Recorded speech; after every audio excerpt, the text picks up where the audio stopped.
Cheers, guys. Yeah, cheers. Let's Salute. do some talking.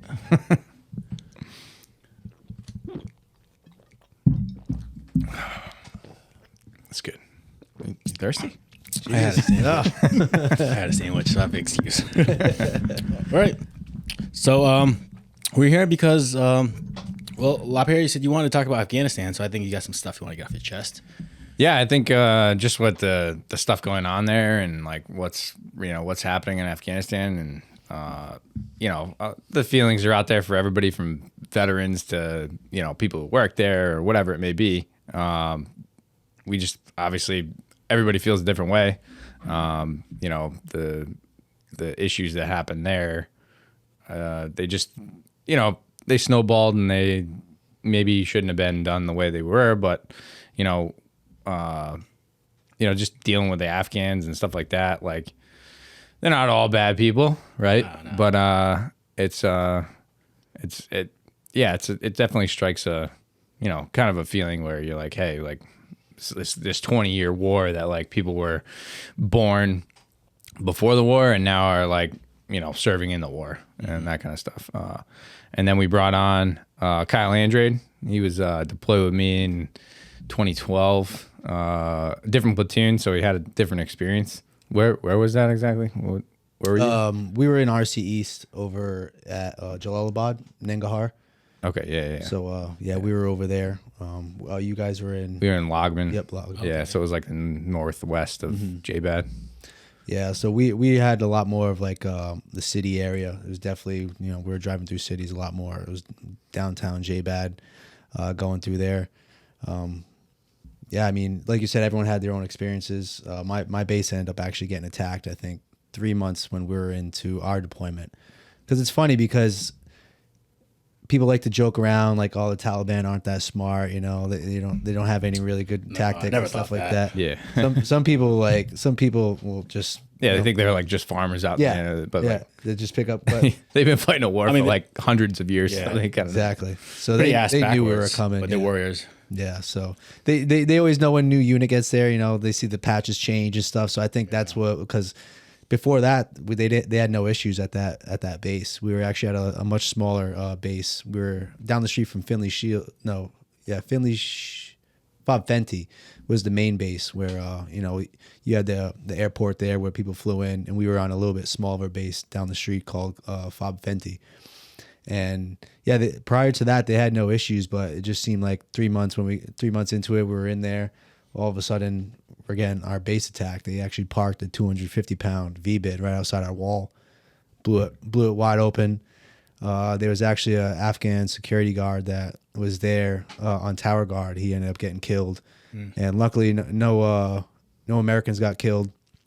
But yeah, they blew open that wall. They had probably like a squad-sized element outside the wire just waiting to come in. And luckily, where they blew open the wall, we had all our B huts over there where a lot of the people's lodging was. So we already had guys over there kind of laying down fire on that wall when they came in. So there was only about 3 people that actually got in, and the rest kind of like went into we had a little village behind us, and they were kind of hiding over there, kind of like in the huts and stuff.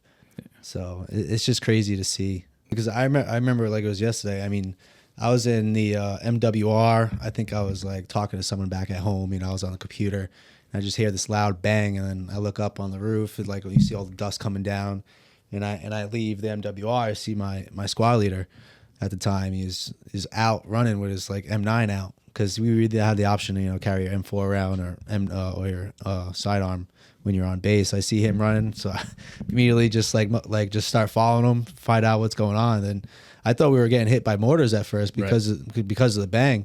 But yeah, it was just a huge explosion, and it rocked the whole fob. And then we weren't actually on the side. I was on the whole opposite end of the base too, and I heard it like it was right on the side of me. It felt like a mortar hit right outside my building. I was like, oh my God, what the hell is going on? But when it comes to the point, muscle memory hits. Without being told, you go get your stuff on. Get your weapon. We had like this little theater this brick building that we stayed at, and on the top we had our 50 cal up there, our Mark 19, and we had a couple other crew serve weapons, our 249, 240 and stuff. And yeah, there was like I said, there was a village right behind us, and we saw them kind of shooting at us behind this hut. So we were kind of laying down rounds in over there in the wadi and where that hut was.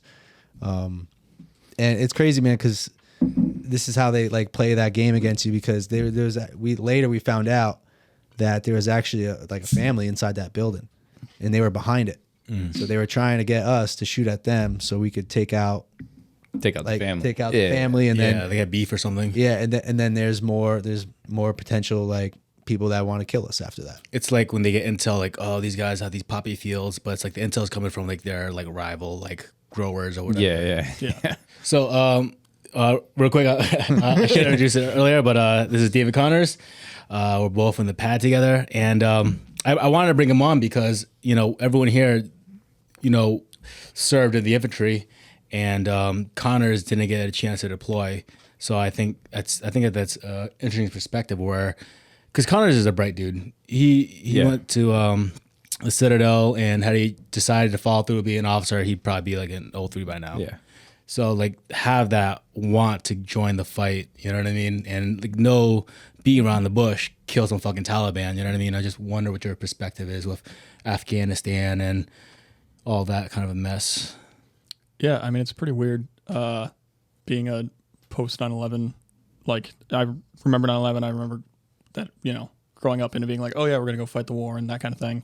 Going to a military college where I studied political science and international affairs. So like the wars were a pretty big part of that. And then getting in basically just at the wrong time to go anywhere. Like I know a couple people that are like active duty friends of mine that like I went to basic with that deployed, but it's like a handful out of my entire class. And like none of my peers have deployed, even my peers from the Citadel, none of them had combat deployments. They've done like Kuwait, they've done that kind of thing, but none of them went to, I know one guy that went to Syria. Yeah. But like other than that, it's really weird being in a wartime army not fighting a war because the war is not really there anymore. Yeah.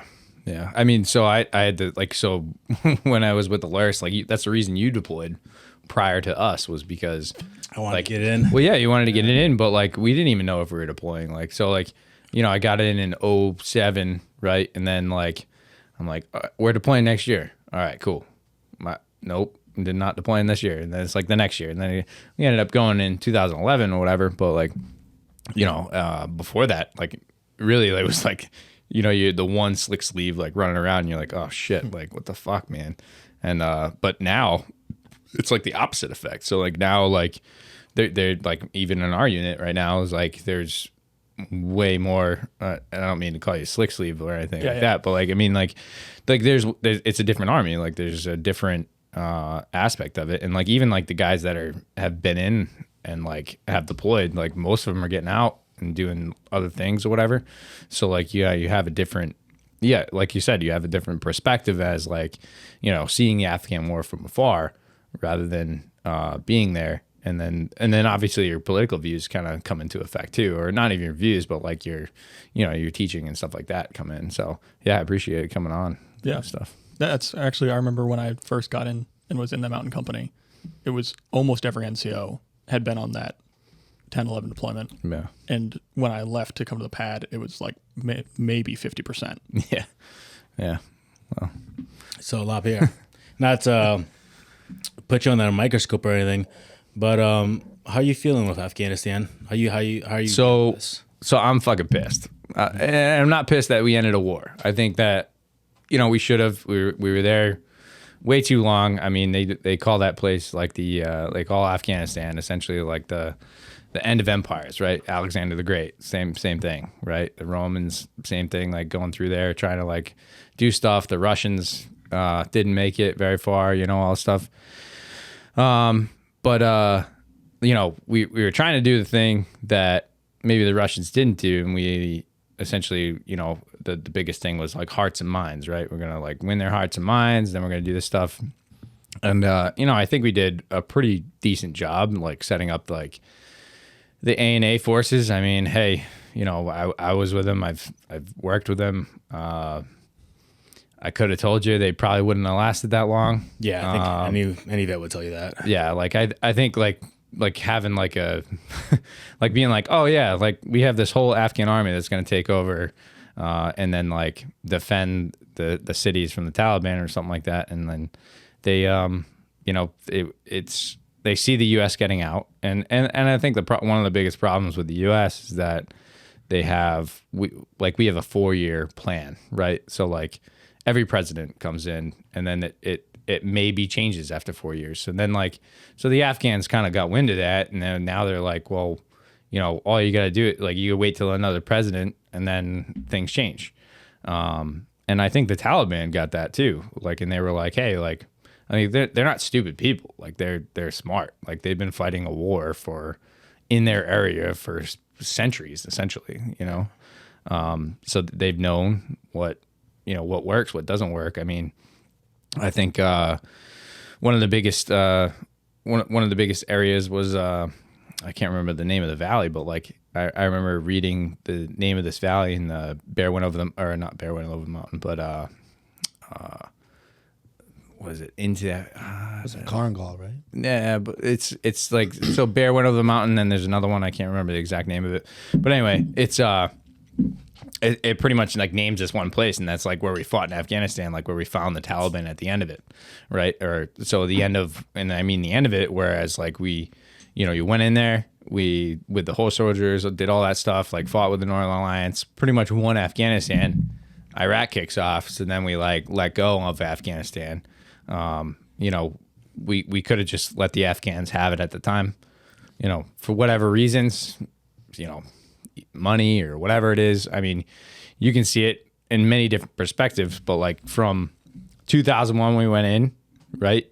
And if you look at just like military tech and stuff like that, from now, like you're going leaps and bounds, and it takes a war to do that, really, because you're not gonna really upgrade your stuff unless you need to, right? So, yeah, I have a ton of feelings about Afghanistan, and I think the withdrawal part irks me the most. Is that I don't mind the end of the war, but like tactically, like speaking tactically, like you're gonna end this 20-year war. Like, why do you end it at Kabul Air Base? Or not even air base. It's like International Airport or whatever it's called, Kaya. Like we didn't even use Kaya. Like, I mean, like when we went there, we flew into Bagram, you know, we did a Kurdistan to Bagram, you know, and then we dispersed from Bagram, right? So then we fly, you know, some guys had to go south. They went to Kandahar, right? They went north. They went to like Mazar-e Sharif or Jabad. And then, so you have these like big areas that are built up. So like Bagram's like 40 minutes from Kabul. And it's got this big built up area with this big airstrip that can land anything, right? And we gave that up, and then we gave Kandahar up, and then we gave Mazar-e Sharif up, and then like there was no like backstand. So it was like, hey, like let's give all this up, and then like, you know, work with Kabul. But Kabul was like, I mean, it's a city. Like if you look at Kaya, like it doesn't serve any tactical purpose, because like there's mountains to your north. And then to your south is Kabul. There's like the city's like on top of the Kaya, or on top of Kabul International. And then, you know, why didn't we go back to Bagram? Like, why didn't we like defend Bagram, all the stuff, or keep the 3 air bases and then just go there and then like keep them all, and then like, you know, be like, hey, we're leaving.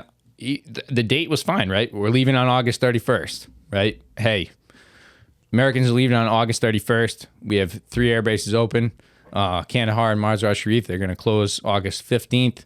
All right, so make your way to one of those areas. I mean, we can get the word out. Like it was pretty easy to get the word out. I mean, people wanted to leave, and then you wouldn't have had the giant fuck up that happened in Kabul. You know, maybe Marines don't lose their lives because they're trying to defend to the last stand or whatever. And then even using Taliban as like a cordon force, like how fucking crazy is that? Yeah. Like Pictures of Marines with rifles standing next to Taliban. Yeah, we're gonna fight the Taliban for 20 years, and then they're gonna be like, oh, hey Taliban, now Can you guys Watch protect our us while we sex, leave? Yeah. Like, Like- what the fuck? Like, it's fucking crazy, dude. Like, I just All of that. How much is that? How much does this like affect you? Dude? Like, is it like? So I just think it makes me fucking angry. Like, it makes me angry that not that we left, and I think we should have left. I just think it makes me angry that they fucking the way the way that we left was so tactically unsound. Yeah. It just makes me it irks me to like my infantry fucking blood. Like, it's like Lose sleep? Like, or you like? see, I don't How know. many times a day do you get angry about this? It's when I watch the fucking news. Okay. It's when I watch. So when fucking this whole thing was happening, fucking like I'm pretty open on Facebook or whatever. I'll fucking share shit and stuff. But like I had to fucking get rid of it. I had to fucking I had to fucking block it off because I could not fucking watch that shit because it would irk me to fucking hell. Like, and I couldn't deal with it. Like I didn't want to fucking deal with like how bad like that exit was. Was that kind of like your limit where like you would go on Facebook, you would get kind of triggered, and then you like, you know what, I need to just get off Facebook. Was that is that as bad as it got for you? No, I think I delved in. Like I fucking was like, what's going on there? What's going on there? Like after, you know, I even asked like some people in the SF community I know, like, and I was like, hey, like what's going on there? Like, you know, all the stuff and whatever. And then like it just kept going. It was, You just did more and more research. yeah, like looking into it, and then I was like, fuck, man, like this is fucked up. And like people, I mean, fucking people are still there. Like it's not like we got all Americans out. Like, Well, some of them want to stay too. yeah, like a Peshmerga kind of thing. Like, you know what I mean? Like they're like staying there to do it. So you could, am I hearing right? Like you would hear it and you would want to learn more and it would just piss you off some more, but you can't help it. You want to like find out more. Yeah, you can't help it because like I mean, I've been to Kabul. Yeah. I drove the streets of Kabul, like, and you know, it was like, what the fuck? And then like I remember I was in the office like last week or whatever, and they watched there's a video going around with like the Marines took like pretty candid like raw footage of like what happened over there, and like, you know, as a parent or whatever, like seeing like kids getting like thrown over barbed wire or whatever it was like it was like, what the fuck? Like we fucked up so bad that like, and like the Afghans, they were like, please let me fucking come with you, you know? Because they knew it was happening. They're going to die. Yeah. I mean, not that they're gonna die, but like it's a totally different lifestyle, and like who knows, maybe the Taliban comes up with like, hey, we're not gonna do fucking full Sharia law, and we're gonna do this stuff, but like you never know, like you know what's gonna happen there. Well, I think a lot of those guys were Terps. I didn't know at the time. I just thought they were civilians all trying to like, you know, escape from the Taliban. So yeah, but I it's wasn't like really Terps, pissed. it's So like I found out it's a Terps and their family, the majority. Terps and their families, because like I mean, you're gonna die. Their family's not safe if even if they get out. It's like, oh, your husband was a Terp. Like, yeah, and like the Taliban talking about like they killed like a bunch of police chiefs, dude, in Kabul, like that was my job. Like the last 2 months I was there was like talking to the AMPs. Like it was like, you know, we do these KLEs with the AMP police and be like, hey, what do you need and stuff like that. I'm not saying like, you know, I knew any of the person that was there, but like I did dealt with those. You made a people, connection, maybe, you know. Yeah. And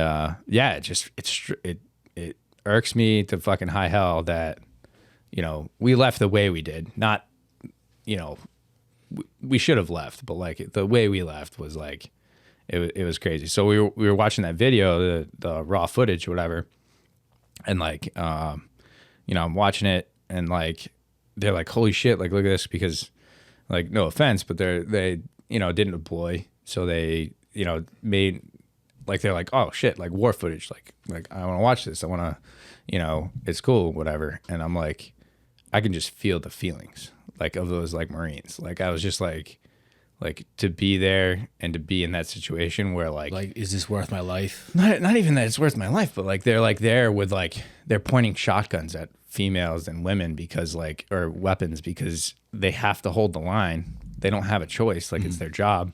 But like in the same effect, like that fucks you up internally too. Like if I were standing there and I had to fucking defend that area, but these women are yelling at me to take their kids, whatever, and I'm just like, and it's just like, holy fuck, like why did we come to that? You're empathizing with them. Yeah, and that's what fucking hurts. Yeah. What about you, Kyle? Like, what you struggling with any of this, or is it kind of like So, I mean, I don't think it's affected me as much as Zach here, but it definitely leaves kind of like a sour taste in your mouth because, like you said, I mean, we were there in 2011 to 2012, and we did what we have to do, and you kind of get a sense of like they're not all bad. We would do KLEs through like we would do missions.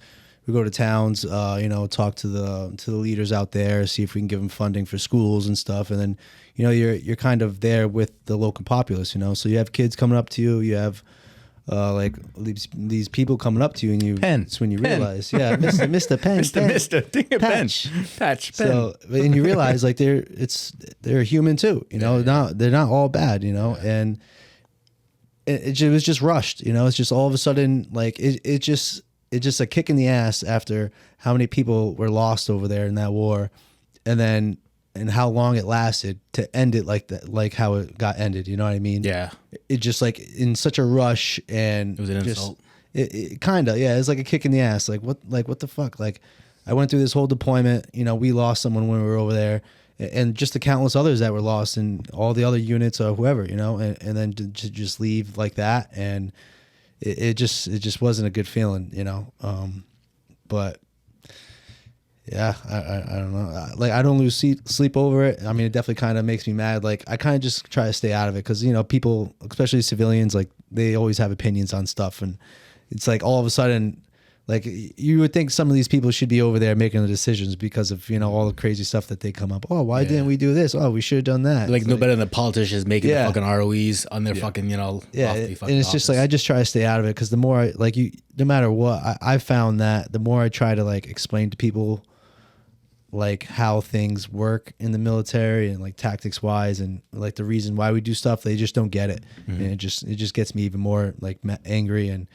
it's not their fault. They don't know kind of how we do things and how things are supposed to be done, and they just like to point fingers. Oh, well, they didn't do this the way they should have. And it's yeah, like Zach said, I mean, imagine just being out there, like you see these people like fighting for their lives essentially, like here, like I don't care what happens to me, just take my kid. I want a better life for my kid. Just get him out of here, because like you guys said, they know what's coming. Taliban are coming. They're gonna take back control, especially once they find out who is helping us Americans, especially the interpreters and stuff. Like, what do you think is gonna happen to their family? It's just a bad situation all around. But yeah, it definitely could have been handled a lot better, for sure. Sorry, that was it's getting fucking heated. If anyone's wondering, there's a tapping sound. Yeah, my nerves there's are a tapping going, sound when you hear the headphones.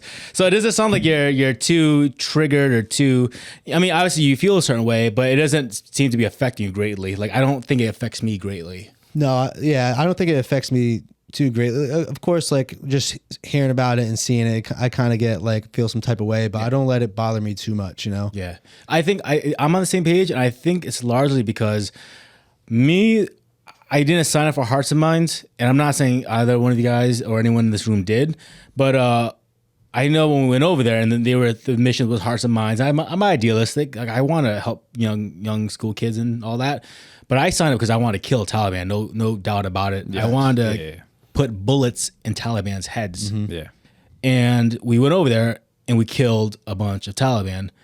So largely, I think that's why I don't feel too upset. And but I can see you're a little bit more worked up than I am. Yeah, it's and I think I said this before too. Like ever since I had kids, I've kind of like had different feelings about things. Okay. Like different, like when I watch movies and stuff like that, where like kids are getting hurt or whatever it is. Like I feel like I have definitely way more empathy than I used to. Like so, like obviously going on deployment, like I was like, fucking, let's kill these fuckers. Like all this shit.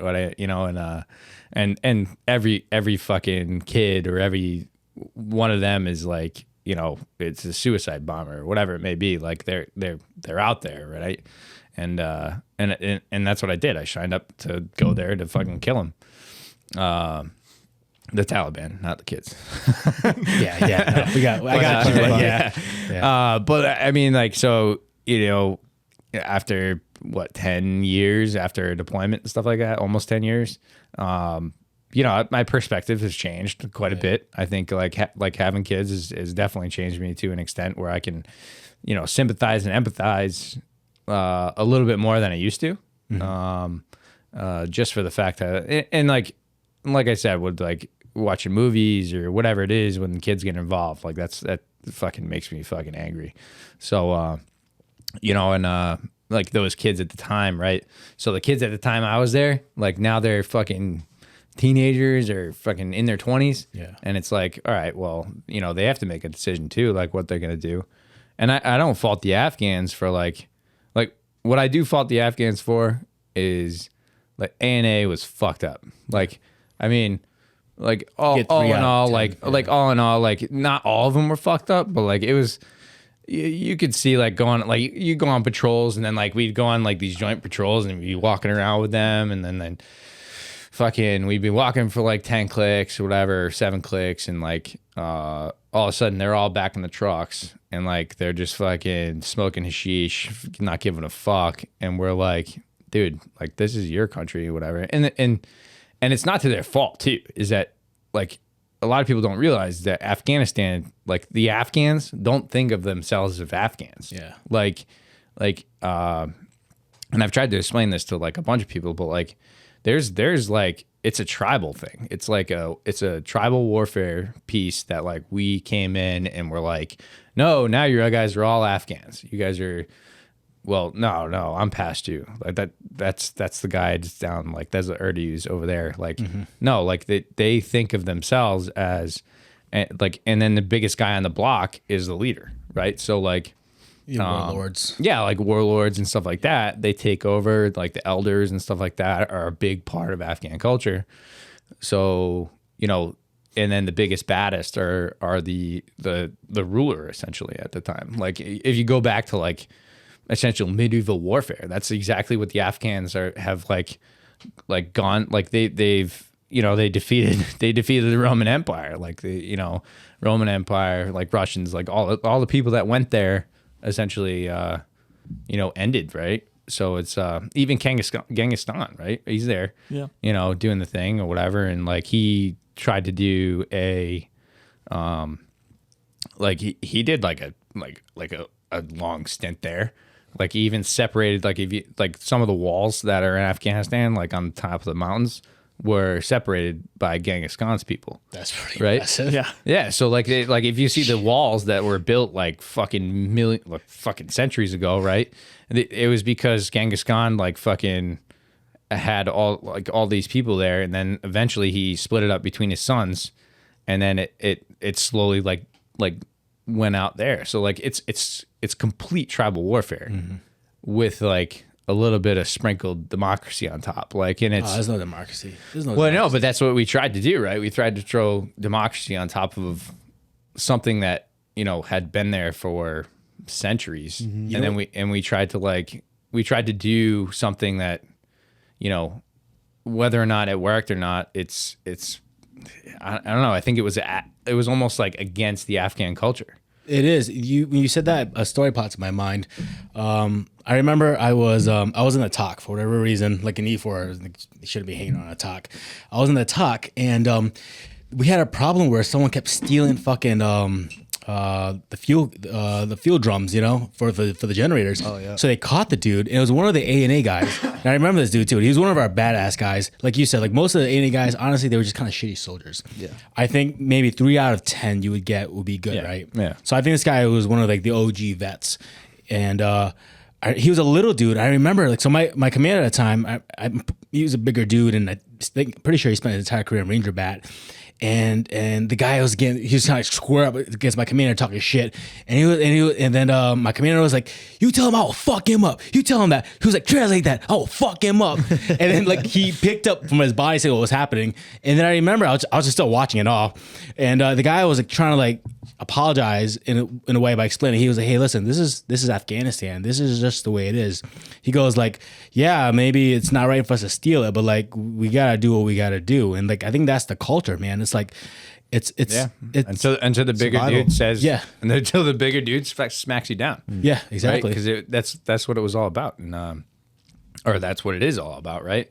So like and the perfect example of that is that like everybody's like all up in arms about what we left there, right?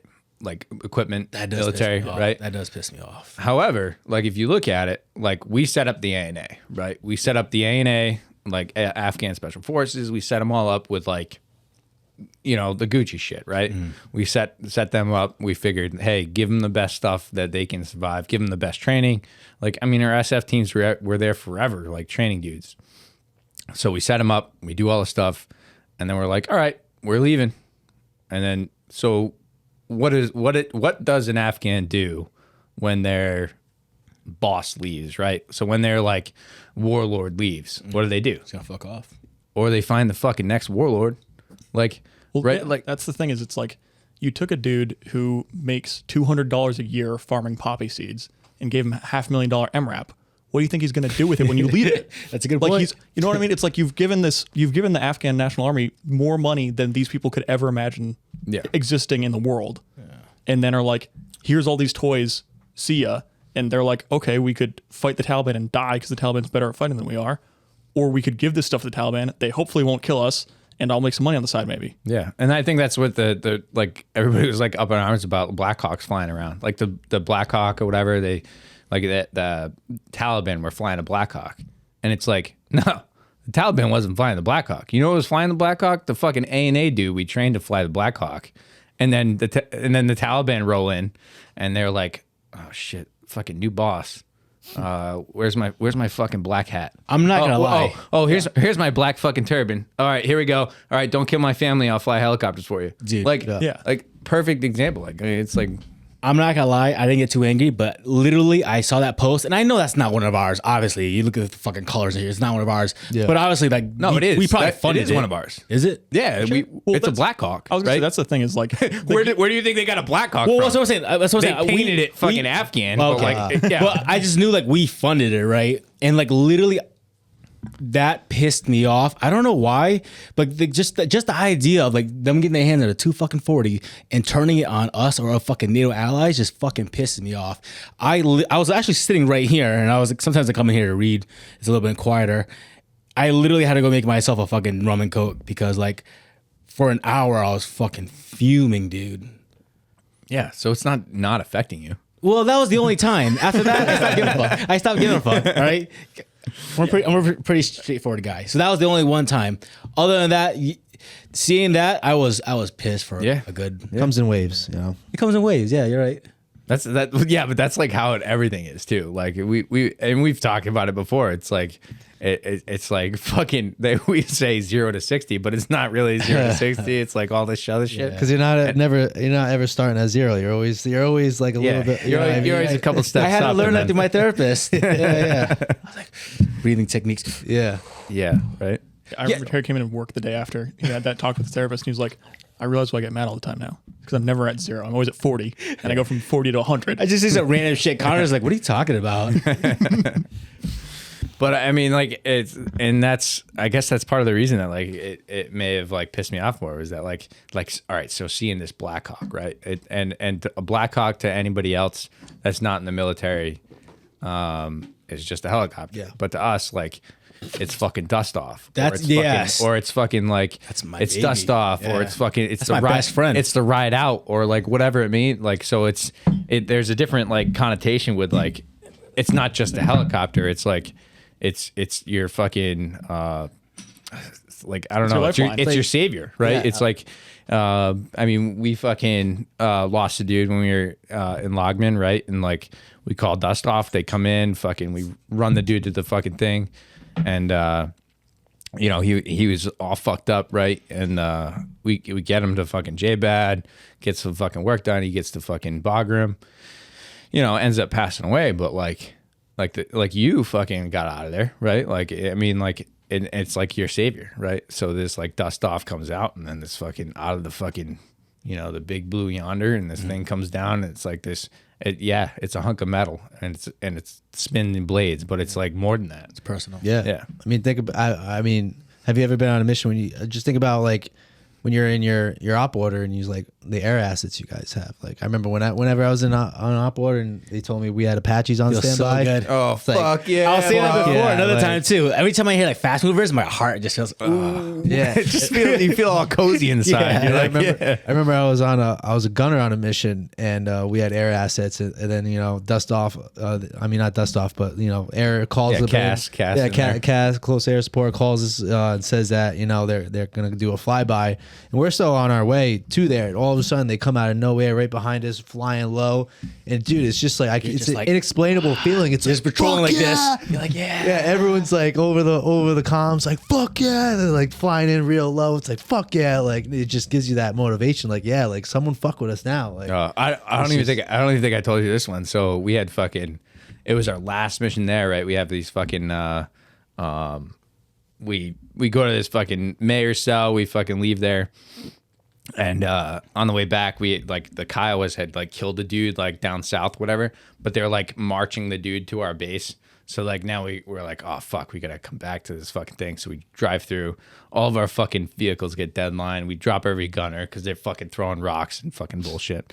Because that's what they do. Yeah. And the Afghan kids could be in the fucking MLB. Dude, those motherfuckers can throw some fucking it's rocks. scary because it's like they're throwing it at the window too, and it's like I thought this thing was supposed It's to be fucking ballistic. up armored. It's cracking. up armored, but it's fucking cracking. Fucking just cracked my window with this big ass rock. Yeah. So we fucking get back to base, whatever, and then we have this big oh hey, there's gonna be tons of people. They're outside the base, whatever. And he had a fucking dude, a B-2, fucking aircraft, the bombers. Fucking I've heard of them. I don't know what they look like. Dude, I'm not. it- The flying flew. wing, those huge Not the am I picturing I don't know if it was like a Strato Fortress or B-52. fucking B-52, whatever. That fucking thing was low. Is that the movies the movie Pearl Harbor? Those planes? Is it? Think of a commercial, like a 747, but it carries bombs. Shit, I don't know about planes. Dude, this thing was a big black fucking behemoth, right? Okay. And it came out of the sky, and that fucking thing, just over It's the a fucking dragon, cop. all right, a Over big the, dragon over the came. cop, man. Dude, these Afghan, this thing could do nothing, right? It was an could eclipse. drop thousands of pound bombs, but nowhere near us or whatever. But that fucking bird flew over and just and you're just There you go. Oh, Dude, that's it- a B-52. it's it massive. fucking flew over, and I was like, "Oh my god!" It's just oh shit, dude! That's part of the anger. That's part of the anger comes from, where it's I want accountability. Whoever let that happen, because there's no way that was tactical and on purpose. If anything, if you want to call it conspiracy theory, that's being a reason why they left it for us to get back in there.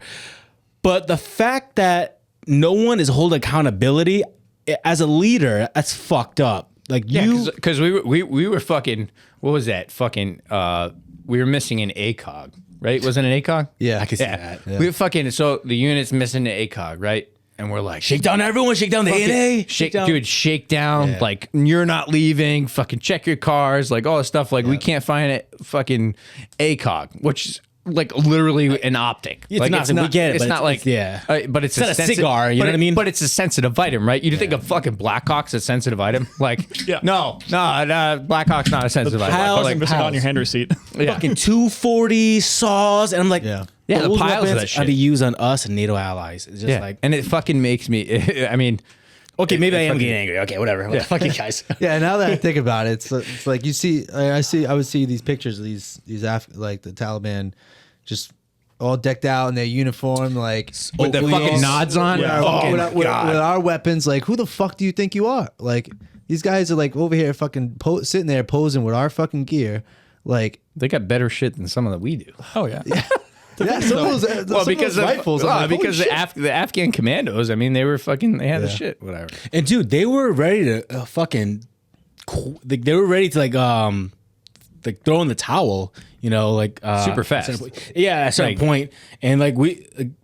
I don't know who it was. I think Bush was in the office. It was like, yeah, no, fuck you. And look at them now. They waited us out. They had literally just 20 years of training. Yeah, but us. but like they said, the fucking Taliban, they're not on a 20-year timetable. They got nothing to lose. They're not Yeah. on a 5-year timetable. They're on like a century timetable. Like nothing but time. they're like, hey, we're gonna fight this war, and then our kids gonna fight the war, and then our grandkids gonna fight the war, and guess what? Like, you know, hey, fucking, what would we do if we had like an invading force in America, right? So like, Yeah. it would be generations. Yeah. That would be like, I would expect my grandkids, You know? grandkids to fight. and they would, Yeah. right? And exactly what they would. Like, they'd be like, okay, yeah, nobody's fucking with us. Like, you know, it's just, you know, it's the timetable of Afghanistan is just it. And like I said, fucking leaving there was the right decision. Yeah. It may have been fucking 10 years too late or whatever the fuck, but it fucking it does irk the fuck out of me that like they do have all our shit. Like literally the enemy that we fought for 20 years now has control of all of the assets that we gave the Afghan people to defend themselves. And then they essentially rolled over and gave it to the Taliban. But to an extent, like, you can't fault them for it, because like, what would you do? Yeah. Like, what would you do if Yeah. if your family, like, all of a sudden, like, and fucking, it made me crazy. I saw a video of an Afghan like lieutenant or whatever, like in the Afghan army, like, and he didn't want to give up his rifle, and he was just like, no, I don't want to give up my rifle. Like, and then like the chief was like, or the commander or whatever, was like, no, you will give up your rifle to like the Taliban. We're gonna do this or whatever. And he's like, no, I fought this and did this and then like some of those people were like, that's what they wanted. They wanted like to, you know, be a freedom force for Afghanistan, which is like, you know, it's fucking super admirable. And that's why the Panjshir, right? So the Panjshir Valley never been conquered by any other organization. Like the Taliban saying they took it over and all this stuff. And then the vice president of Afghanistan literally went back to his home in Panjshir and was like, hey, like, everybody's like, oh, the Taliban's like, hey, your leadership in Kabul, whatever, left. They left you here, whatever. No, this dude fucking, and I gotta give it to this dude. He's fucking badass, right? Fucking vice president of Afghanistan. And then he's like, no, fuck that. I'm going to Panjshir. I'm gonna fucking defend to the last fucking drop. And then like 70-year-old dudes and all these people like defending Panjshir, and I'm just like, dude, send me in. You know, I'll fucking go fight with you fuckers, you know? And, but yeah, it irks me. It definitely does. And obviously I think it irks everybody, but like to an extent, you know? I'm gonna ask you a sensitive question. Well, both of you guys. Obviously, Here we go. if you don't want to answer. Getting all sophisticated here. Well, no, I'm just curious, and I'm not trying to play psychologist, but I am curious. But how much do you think of Dennis's death affects, like, you know, how you feel about the response to Afghanistan? So I don't feel that, like, when Dennis died, like, I don't feel that, like, and it was an unfortunate accident. It wasn't like, you know, it wasn't like combat essentially. But yeah, I mean, it does weigh on me a little bit. Like, it's like, hey, like, fucking, you know, we did lose a dude over there, like, to a war, and like many other, you know, many other units and whatever lost like way many more people. And and I can say that like losing Dennis made it just like, I guess it made it real to an extent. Like, it's like, you know, like we were there, we were doing something, and like shit happened, but like I kind of like had some vested interest, not vested interest, but like, I don't know.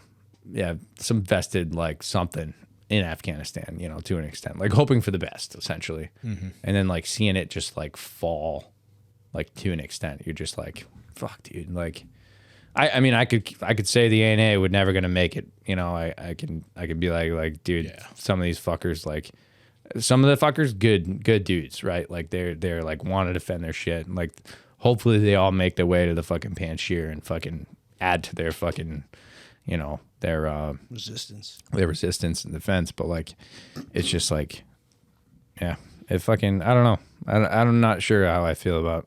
But it doesn't, you know, like, Dennis there. You don't think it like convolutes or greatly affects on any sort of like issues you have. No, because I think when we all went there, I think we all like had the idea that we could all fucking die.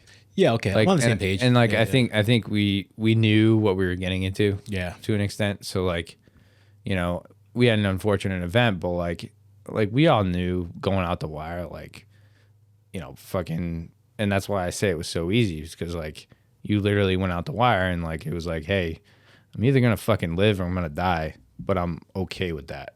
Like, there's a lot to be said about doing that. Like, and I think you grow, and you also like have been affected by that. Like, even if you never took contact in your entire time there, you essentially have that feeling like, hey, I'm gonna leave the wire, I'm gonna die, Yeah. or I'm gonna come back alive.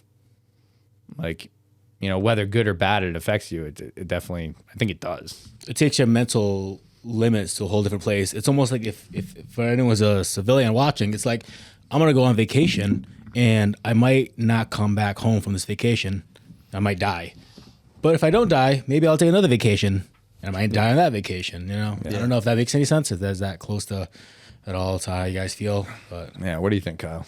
I mean, Dennis was in your platoon, Yeah. so you had a lot closer ties to him than I did. But I mean, when we got the word, because we got the word out to us like right away, and when we heard what happened, it was like, well, like holy shit, like he said, like we knew, like you obviously know the risks. We all knew what we signed up for. We all knew why we were there, why we wanted to be there, and we kind of accepted that, everyone. But that made it a lot like realer for everybody. It's like holy shit, like especially when like the accident that happened, it's like you expect like to go out in combat, like fucking taking someone down with you, and it was just like a shitty experience, and we all it was kind of like an eye opener to everyone, especially in my platoon. It's like we started like looking around, looking at each other, like, dude, like, yeah, we gotta fucking look out for each other, like we gotta, just fucking make sure we do everything we can to bring everyone back home with us, and it kind of plays into us leaving like the way we did. I would love to say that we left and Wyco could have been fucking like happy, like, hey, we went out there, we did our thing, and it wasn't for nothing. But now you look at how we pulled out, and just like the shit show it was, it's just like, well, what the fuck, like what was this for? Was this just for to just fucking just rush out of there and not even fucking stop to think what the fuck we're doing and how we're doing it, so it was just tough. And yeah, like again, I never really try to, I've never had an opportunity, like every time when it comes to like stuff like that, I never try to think too much into it, because it's just easier for me to just block it out and just like, I just choose to feel nothing about this, because if it's either 0 or 100, like I'm either gonna just like, all right, just I don't want to address my feelings because of what happened, or it's just like I'm gonna be fucking pissed off all fucking day. My fucking loved ones are gonna know I'm pissed off. My friends are gonna know I'm pissed off, because it's just, I don't know, it's just the type of person I am. Like, Yeah, I hear you. when I have like something I feel very passionate about, it's like it says it all over my face. I can't hide it. And I was 18 when I was over there, and same thing like he said, it comes to a point when you go out there, you're leaving the wire. It's just like, it's easy. Like, I didn't have any bills. I didn't have anything to worry about. All I knew was the person to my left and my right. Like, I would fucking die for them. I'd take a bullet for them. Like, I care more about making sure that they get home safe than my own safety. I mean, it sounds crazy, but I mean, I'm sure a lot of people that's been there, they can relate. Like, well, if it's up to me, like I would die for everyone there. And it was just easy going outside the wire and be like, hey, if it's my time to go, it's my time to go. I'm not going to sit here and, like think otherwise or doubt myself or just be afraid of it. It's just like, I'm here for a reason. I wanted to be here. And now my only job right now, as I leave this wire, is to make sure all my guys get home safe, and it just, yeah, it was just like, it was a good experience, but definitely an eye opener, because I remember it was right after our base got attacked, actually. And my grandfather had passed away when I was in deployment.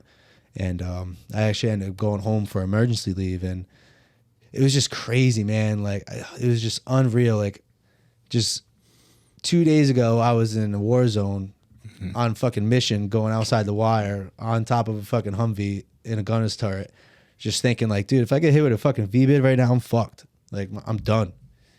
And then I'm there home, like in my hometown, have like all my old friends or whatever going out in town, like people I went to high school with, like talking to them, and just like these like no one knows what the fuck's going on the other side of the world. And I don't blame them, obviously, because like I signed up for it, they didn't sign up for it, but it's just amazing how I don't want to say arrogant, but just like how naive people can be about like what's going on. Sheltered. Just hearing like my people from my hometown just complaining about the same old bullshit and just worrying about the same old bullshit. It's like, dude, fucking people are dying on the other side of the world. Like, these motherfuckers are strapping fucking suicide vests to kids and telling them to fucking go blow himself up because, you know, when you die, you know, you're going to get your 99 virgins and you're going to go to fucking Allah and you're going to be praised and shit. It's like, people don't fucking realize how horrible the world really is. Yeah. That's why it drives me insane sometimes, like, just media today. I just feel like they're just trying to turn everyone against each other. You know, you can just name a subject and you know, it's always just one side against the other. Yeah, makes money. Yeah, and it's just ridiculous because the shit you're complaining about doesn't mean a fucking thing. Like, look at those fucking the mothers over there in Afghanistan throwing their children over the barbed wire just in a hope, just in a hope that their kid could have a better life than they did in Afghanistan. You know, it's just that's the thing that really gets me. Yeah. It just drives me insane. Like, people just complaining and bitching about this, bitching about that, and I get it. I get there too sometimes. You know, you just kind of fall into that, and then I just try to look back at, you know, my time in Afghanistan and my experiences and just realizing like, hey man, it could be a lot fucking worse. Yeah, there's those people every day. Their life is a struggle. Yeah, every day is a struggle. Absolutely. Another instance too. I remember being on a dismount mission. It was actually the village right behind our base, and just walking through there, you know, making sure we're keeping the peace. So, you know, what that base attack didn't happen, but of course, apparently that didn't do anything. You know, that didn't, you can only do so much. Yeah. So, but I just remember seeing these kids just playing in a pile of dirt, and I don't have kids, you know. But it broke my heart, like seeing these fucking kids like playing in a pile of dirt. And you know what the kick of it is? Like, they were having the fucking time of their life, just like them. With kids in friends. a pile of dirt, definitely. They're still. Yeah. I was gonna say, I literally played it. I would literally. That's not a project playing in dirt, but I know what you mean. Like these rocks are like they're action figures, you know, and they're like playing with these rocks, and they're having the time of their life, and it kind of like broke my heart. Like, I almost kind of like I was like kind of choked up. It's like, holy shit! Like, these kids will never know like. Yeah, nobody's gonna get him a Batman for Christmas. Yeah, like nobody's gonna like get that stuff. Which, you know, they don't think of themselves that way either, too. But it's, it just makes like us, like me especially, like humble and appreciate a lot more. I just really wish people, you know, could realize what's going on in other parts of the world, and just come together for a little bit, you know. Yeah. None of this you against me. Let love triumph. Yeah, yeah, I know what you mean. It's cliche. It's hard. But it's true, you know. And it's really hard to have that pull yourself out, have that 6,000 foot view, and maintain that view, and realize, oh, that's, you know, in the grand scheme, it doesn't really matter because, you know, we're in the grind every single day. So I know what you mean. Because the thing is, I've struggled with that myself. Whereas, like, I've almost died. You know what I mean? And so, like, if anyone should be able to, like, put themselves in a shitty situation, I should be able to, like, put myself there, or, you know, but then I get upset about stupid shit. I guess I get upset about the guy who cut me off, or someone who I think gave me a dirty look, you know? Like, you would think, like, I would be able to have to turn it on and to be like, be so grateful, be alive. But no, like, I'm back in the minutia of things, you know what I mean? So I feel you there, man. It's just... Yeah, it's just normal. I mean, it's just perspective, you know? Some people not going to have that perspective because they didn't sign up to do what we did, you know. They're not going to have those experiences. I don't blame them for it, but I just wish people were a little bit more kind of understanding about, you know, maybe a little bit like to us, you know, like to the military guys, because it's so easy to blame the military. Yeah, but I also feel that like it's And I don't want to fucking, I don't know if I want to say this, but Say it. Sorry, so cut like it out. so veteran organizations, right? Like, so these people that like help all veterans and like do all the stuff, like everything, it's like, you know, and obviously everything is like appreciated, but it, like to an extent, like it's just like, it's not like, I don't know, like it's like I feel bad. Like I've always wanted to do the fucking ride horses or whatever with the fucking it's like Ranch? Dream Ranch or Dream something or whatever. And I was like, oh, that'd be fucking cool. And I was like, and then to me, it's like no, like it's not for me. It's for like broke veterans or like fucking, you know, veterans that got injured or whatever it is. It's like people that need to like do that stuff. And it's like, I even my fucking VA rating, I fucking feel bad. Like that. Like, Don't. no, I know, but it's fucking crazy. It's like, so like fucking knees, back, like whatever the fuck. Like I have like literally 0%. Like, cause I just, it was like, I just felt like I felt like I wasn't due to it because there were so many other people that were like due to it. And then like, I didn't want to do that stuff. Like I didn't want to like put out. Are you taking it now though? No, Dude, come on, dude. I have like literally 0%. You taking, applying, and taking for what you deserve doesn't take away from the next. No, I know, but I like to me, like I know, but to me, fuck you. I'm telling you, man. Coming from a guy who dude, I'm collecting at 70% right now, right? And You know what fucking makes me and crazy? most people No, would say I stop, should be getting stop. 100, right? You know what Hold makes on, me stop. fucking crazy? Go ahead. No. Is that ahead. fucking you, right? You motherfucker that you got fucking shot in Afghanistan are making fucking 70%. But I know a fucking dude. I know. That motherfucker deadlifting all the time, whatever the fuck. Like that motherfucker came back home and was like, boo boo doo, like I'm hurt. We all know those guys. Fucking 100% fucking disabled, that motherfucker. Like, Dude, he's fucking raking in the dough, Dude, and people like you are like Always gonna be fucking people working 70%. the system, man. And it makes me And what fucking so you should pissed. pay now, so you should even give less of yourself by not taking anything, so that they could keep fucking leeching off the man. system, so it balances out. That doesn't make any sense, dude. Dude, Okay, I co-signed yes. you signing up and getting what you earn, right? They started me off at 30%, bro, for the longest time. Yeah, they started me at 30%. Can't run anymore. Infantrymen who can't run. 30%. 12 surgeries. Yeah, fucking. 12 surgeries, fucking shot off a fucking mountain in Afghanistan, fucking threw himself off the fucking cliff, landed in a fucking shitstorm, and then like, Well, because I kept going back to the hospital because my shit hurt, so I thought they would just give me more oxygen or something because it hurt so bad. Yeah. They were like, and then I come back, but like, oh, look at now I'm at 50. You know what I mean? I didn't know any better. I just thought Yeah. maybe it was I don't know. Yeah. But long story short, dude, honestly, man, if you're looking for a cosign, I cosign, dude. Just go get your fucking money, dude. Go get what you fucking earned. I Your know. fucking knees I know. hurt. Go get fucking taken care of because of your knees. what infantryman's fucking knees don't hurt? All right, then then they should all get it, and they should all get it. Then you know why? Because if you're a mechanic and your knees don't hurt because you weren't fucking like humping a fucking rucksack up a fucking mountain for a fucking year, then you don't fucking deserve that 10% for your knees. Hey, we jump out of planes It's too. been 12 years. So No, I'll get you. I'll get you fucking squared away the right guy. Fuck that man, bullshit. I know. You just gotta look out for yourself. I know, man. But it's like it to me. Like it was always like, hey, like it's not for me. I can still like walk and talk. Like I'm fucking good. And then like you see like some of the Afghan vets or fucking Iraq was even worse. Like, and like your instance, like fucking 70%. And then I know people that have fucking 100% that got nothing. And I'm just like, so that Seriously. that pisses me off way more than I know fucking people of 100 Afghanistan. and like 10%. I know a guy that I don't think it's the same guy. No, just probably not. but There's same many of them. Yeah, one guy 100% free laptops, fucking like anything you can name of. Went like all those programs, he would find out about it and just get fucking free like laptops, free electronics, like everything. And it's like 70%. Like this guy's got fucking 100%. And I know for a fact he didn't do shit.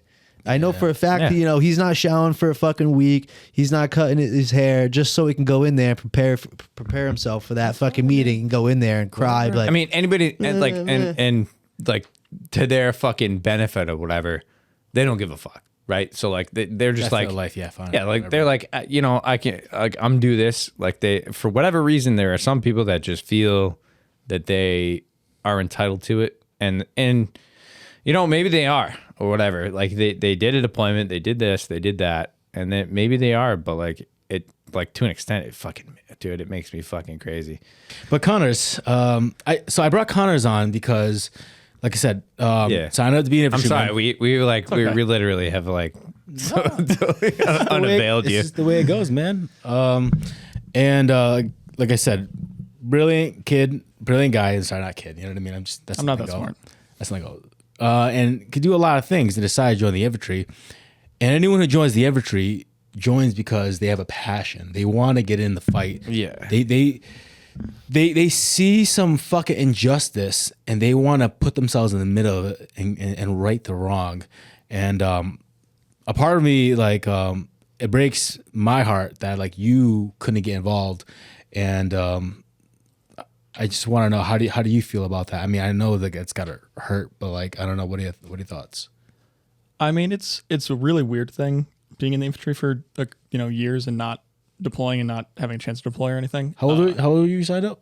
I joined I was 23, or 24, 22. Okay, so 22. a little I was late. 22 By when I industry joined, standards, a little late. Yeah. Yeah, I was 22. Well, I'd gone to college and gotten out of college and all that stuff. And yeah, I joined because I was like, there's some people that are really, the world would be better off if they were dead. And sometimes we need to make that arrangement. Yeah.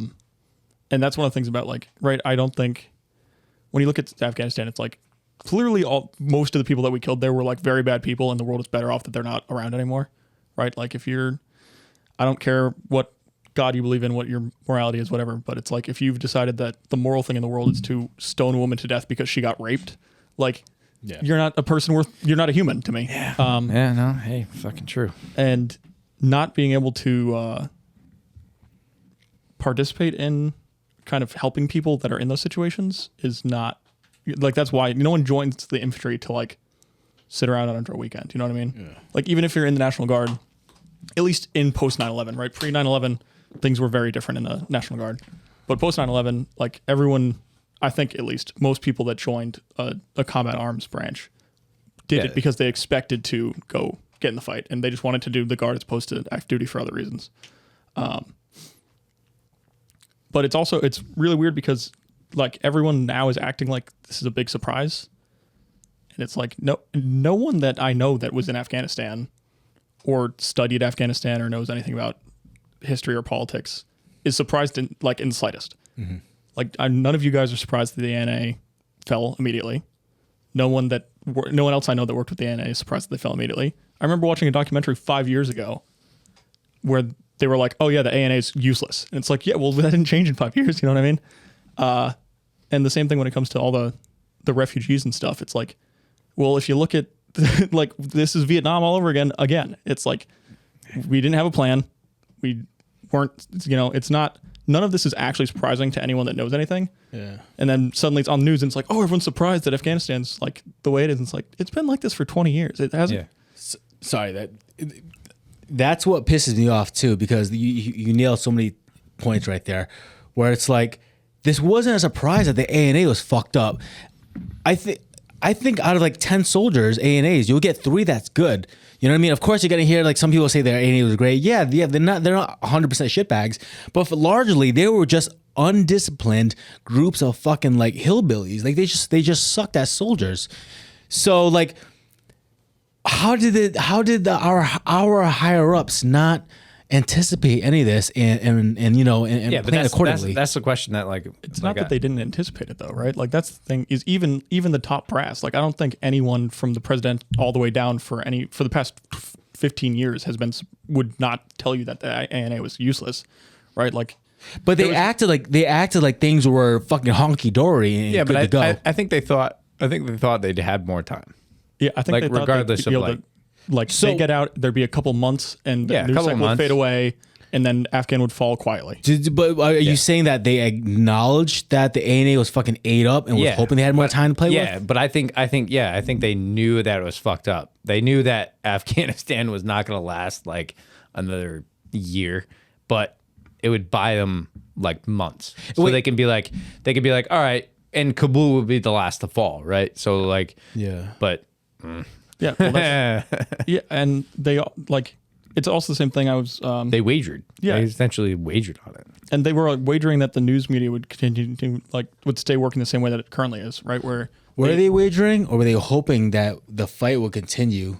Like they did not anticipate Biden being in office because, well, the pullout plan though started under the Trump presidency. Yeah. right? Like this is a two. Right. This isn't. Oh, I know. Yeah, like, this isn't a surprise. It's not just yeah. Biden. Yeah. It's the plan to go out. Not to mention the fact that like most of people involved, right? Like yeah, the president and the president's direct staff has changed, but like the State Department people are all the same. The people that are high ups in the military are all the same. Like this has been a plan that's been like rolling under these same people for the past 10 years. Which is what's crazy to me is that it you know, and I hate to talk. I'm not really talking bad, but like I hate to say that like are they so tactically disconnected, like that they thought that Kaya would be the place to get everybody out? I think that they or was didn't expect to have to get everyone out that way, though. I think that's if like we were saying before, if they really thought we were going to make it another 3 months, then that's also why they like, oh, it's okay. We got a couple months to figure out, figuring out how we're getting the Terps out, whatever. Like the same way they were expecting to leave the embassy in place, and they were expecting to, like that's why they had to burn all the embassy documents like overnight, is because they expected to have months to move. Yeah, no, I can see that. I can definitely see that. Like, you know, I can definitely see an estimation of like keeping it for, you know, a couple months or whatever, like, you know, politically or whatever. It's like, hey, you know, we need to keep this place, you know, somewhat sound. And like, I mean, I wouldn't say we, but like they obviously underestimated like the Taliban influence, like to an effect. Definitely. Like, so it wasn't just the ANA defending, it was the fact that like the ANA knew that the Taliban was going to take over. So essentially, why not? Like, because there was no fighting. Like in most of these areas or whatever that the Taliban had taken over, they probably went to the police chief or went to the ANA chief in the area and was like, "Hey, we're gonna take over here. What do you want to do?" So here's the thing with my contention though. It's like I don't give a fuck about the ANA or anything like that. Like whatever. Like my beef is like why wasn't our higher ups ready for that? Like you say they potentially hoping they had 3 more months. That's what I mean. I think they were ready for it. I think that and like Connor said it, they thought it would take a little bit more time to get to. No, I think they had all the time in the world. Like fucking even Obama during his presidency was saying, "Hey, we're pulling out." Any talk about pulling out, they should have had been ready by now for fucking the next incoming president. Yeah, but the people that went there or the people that like, I mean, I don't know how long. I think it's the consequence. Yeah, but I don't know how long a visa takes, right? Like, so I don't know how long that takes or whatever to get out of Afghanistan. Like, you know, I know there was Terps that we were with that like applied for it. They waited a couple years. Some of them got Fuck here. that shit. I'm not letting them off the hook. No, I'm not letting them off the hook. No, I think it's such their incompetence on taking care of that situation is just so disgusting. I don't think there's no letting off the hook where they were hoping we had 3 more months and then 3 more months would have like fixed everything.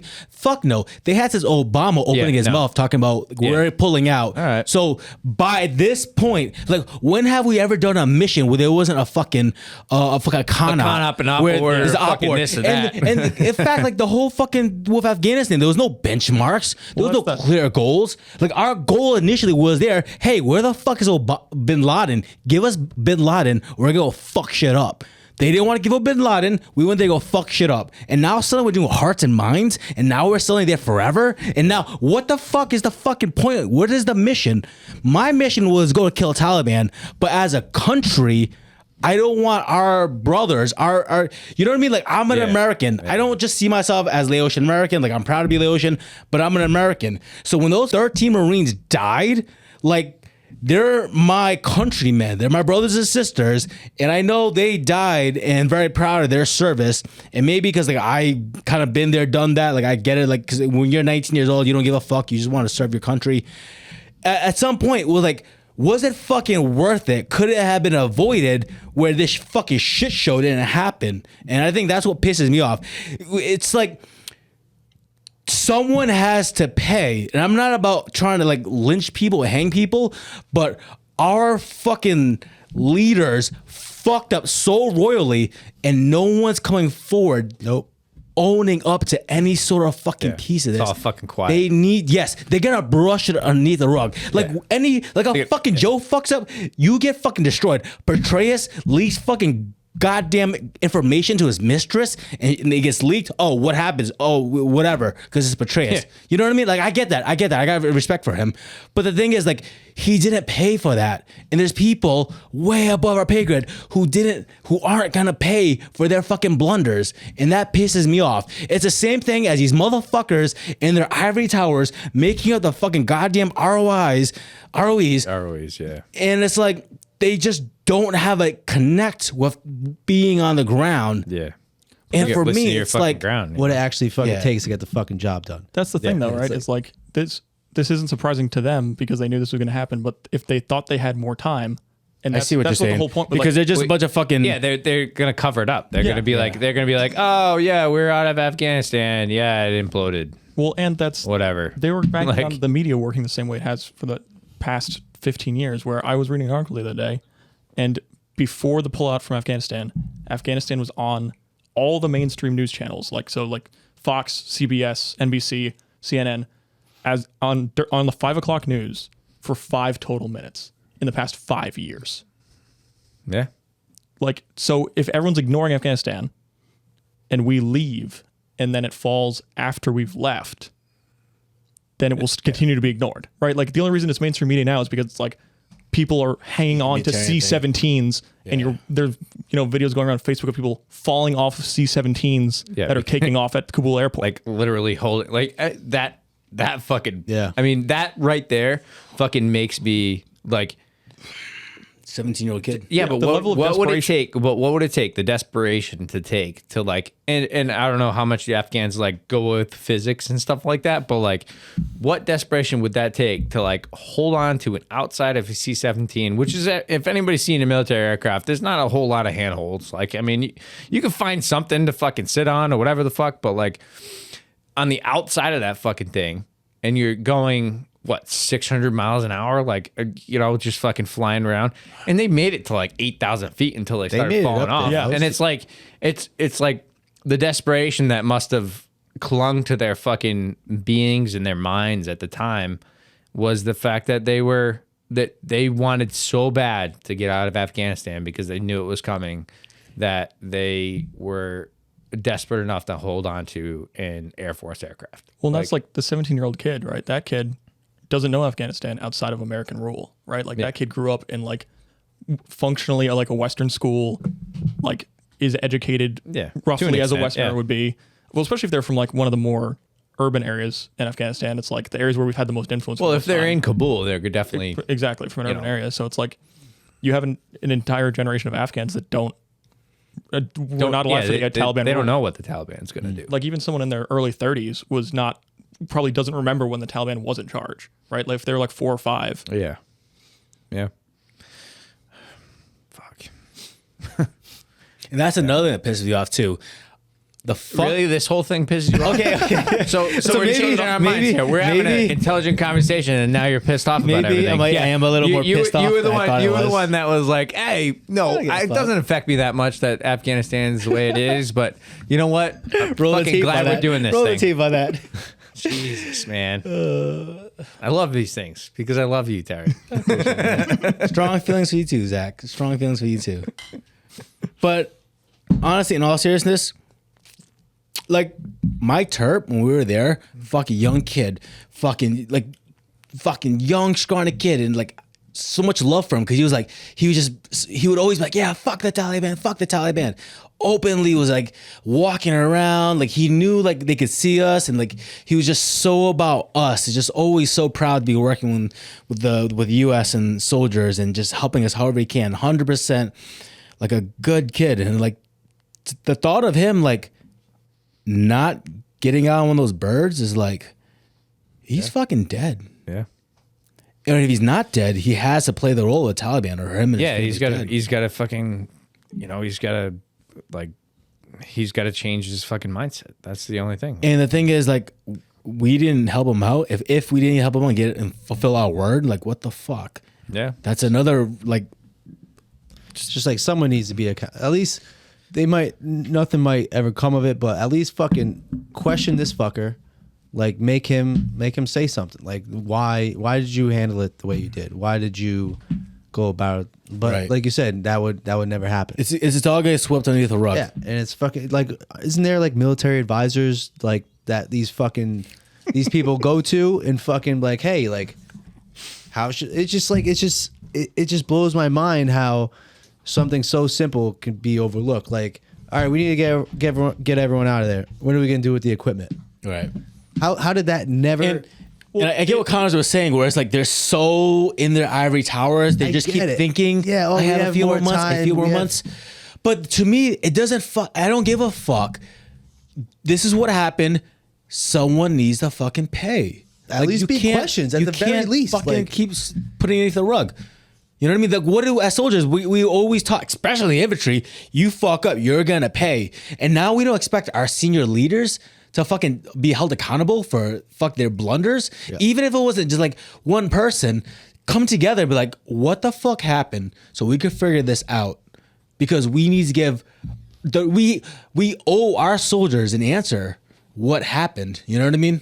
Just like the whole situation, it's just like that drives me insane. Like these 12 Marines died, and then was there even that much media coverage on it? Yeah, that we found out that they died, but I mean, look on the flip side when the whole George Floyd thing happened. I don't want to get into anything too controversial here, but like someone paid for that. You know, right, we made sure we made sure as a country, yeah. Like, but now, and I get it. Like that officer, he was wrong. He shouldn't have fucking done that. Right. But at the same time, the dude. I mean, someone I don't want to get too deep. Your point into is, someone was held accountable, and in this grand scope of the war that we fought and bled, and our brothers and sisters died over. It's gonna be swept beneath the rug. I think that's what really pisses off. But like, and it already has to an extent. Yeah. They're like. Unless you're like, okay, so Fox News, like whatever is good with that stuff. But like the mainstream news is not following. Like I have to get my news from BBC. And I've been doing that for years. Is that like BBC is the only fucking news organization that you can get like real shit from. You know, and you throw it in there and then you it's fucking crazy that like and our news media is fucked. Like we're just it's terrible right now. Like it's Bloods and Crips. I mean they're more they're more worried about like this fucking COVID bullshit is fucking making me crazy or whatever. Like okay, yeah, COVID's real and it's an issue. You know, we've dealt with it. I think we can't live in fear. Like it's fucking drives me crazy that my kid goes to school with a fucking mask on. But that's my fucking viewpoint. But it's just the fact that like the media drives it. Like if the media doesn't want to talk about it, then it goes away, right? Mm-hmm. So like Afghanistan, you literally go on ABC News and like go look at it and be like, you know, Afghanistan is not on top. It's you know, Fox News, BBC, like Afghanistan's like right there. But sorry, yeah, it's just fucking crazy, man. Well, I think that one big thing too that I think a lot of people don't understand is that, like, at least my perspective and the perspective I've heard from a lot of other people, is that no one's mad that we left Afghanistan, right? Like, I don't think anyone realistically was like, oh yeah, we're just gonna continue to occupy Afghanistan for all of time because everyone that's been there I've realized. Heard some voices. There are some, but I'm saying like I think most people that have served in the military or worked with the Afghans or in whatever capacity are mad about the way it happened, not that it happened, right? Yeah. Like we all knew that we shouldn't just keep sending people to die in Afghanistan for the next 20 years again, but also like we should leave Afghanistan in a way that we at least bring the people that helped us back. If you get a combat, sorry. Yeah, but like yes and no too, is that like, you know, we should bring those people back because we know they were going to be, you know, attacked and whatnot.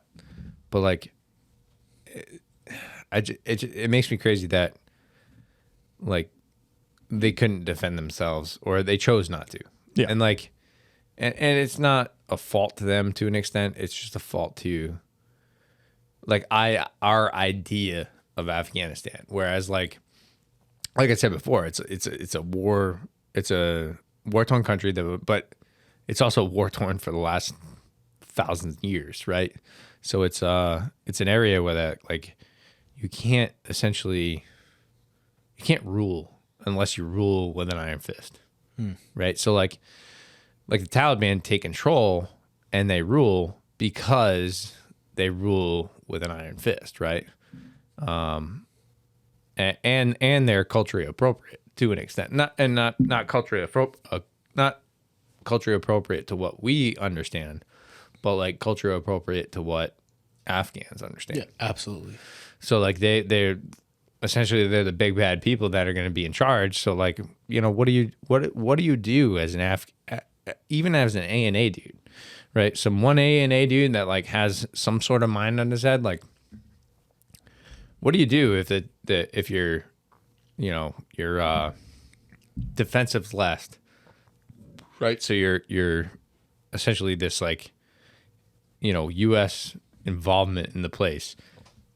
You could always be like, hey, like, you know, yeah, but I'll tell the U.S. on you, and then they're gonna take you down. But now they can't even do that. So now like they're dependent on the Taliban to an extent. Like, I mean, it's fucking crazy. And then, you know, the same thing's gonna happen. Like they were talking about ISIS-K there and all this stuff. Well, I mean, the same thing happened in Iraq, right? So we left Iraq, and then ISIS took over, and then we fought them and did all that stuff there. And it's just, I don't know. It's just one of those things that's just going to happen. We're going to have to deal with. But Well, I think that's one thing too in the American mindset is like, yeah, we left Iraq, and Iraq did have some terrorism issues, and they did have the issues with ISIS on their northern border where they actually took part of the country and stuff. But they also were able to fight them back. yeah, And I think a lot of Americans are like, what's the difference between Afghanistan and Iraq? Like people that don't know anything about it. And it's like, Afghanistan's not really a country, right? Yeah. Like Afghanistan's Yeah. a place on a map that we drew a line around. Yeah, But yeah. like Afghanistan's borders only exist because the countries that border it actually are countries, yeah, right? Like Afghanistan is not a country. It Yeah. never has been a country. Yeah. It may never be a country. yeah, And that's why, like you were saying, you can't create a national identity Yeah. for people that are like, if they don't want a national identity, they just want to be part of their tribe. yeah, yep. And the only reason like Iraq had this national identity because fucking, they had a fucking supreme ruler, right? So like they had somebody that was in charge. Like Saddam made them Iraqi, right? To an extent, like Well, and he also made them money and gave them jobs. Like, right? Like Iraq, when we invaded Iraq, was like, had infrastructure. yeah, it was existed. a little more built up than Afghanistan, but Yeah. like it also had a ruler. Yeah. Like, and Afghanistan really never had that. They had it to an extent, but like not, you know, not to Iraqi standard at all. Well, and even the Taliban are not like a Saddam level of control of Afghanistan, right? Like even like regionally, the Taliban are different from each other, and Yeah. like the Taliban in Pakistan are totally different than the Taliban in Afghanistan, and like their deals aren't the same, and the way that they interact with stuff isn't the same. Like the Taliban in Afghanistan are now working with the Chinese, Yeah, well, I mean, And the- next bigger boss, right? well, next bigger boss, but also the Chinese don't care about working with the Taliban because they don't care about human rights or anything. So Yeah. they're more than happy to be like, oh yeah, we'll build a road for you and we'll take your minerals and we don't care if you beat your women. Yeah, But the Pakistan Taliban is bombing Chinese projects in Pakistan. So like even the Taliban aren't really that like, they're an iron-fisted dictator, but they're not the iron-fisted dictator that like is actually in control of the entire country. There's no Yeah, like, yeah. this guy is the head Taliban guy in charge of all of Afghanistan. yep. So yeah, kind of crazy. Anyway, I think I got a lot off my chest. I'm glad you did, you know, because Hey, I brought it out of you too, huh, Terry? Yeah. honestly, man, I thought I was good, but I was like, yeah, Zach wants to talk about this. Sure, yeah, I'll help him unload. Yeah, but I mean, like to an extent, like it's been our like our thing going on for fucking 20 years, right? So it's been like if you're gonna go to war, right? If they're like, hey, you're deploying, And like, oh, where are we going? You guys are going to UAE, and you're going to fucking Kuwait, and you're going to fucking Afghanistan. Fuck yeah, let's fucking go. Let's do it.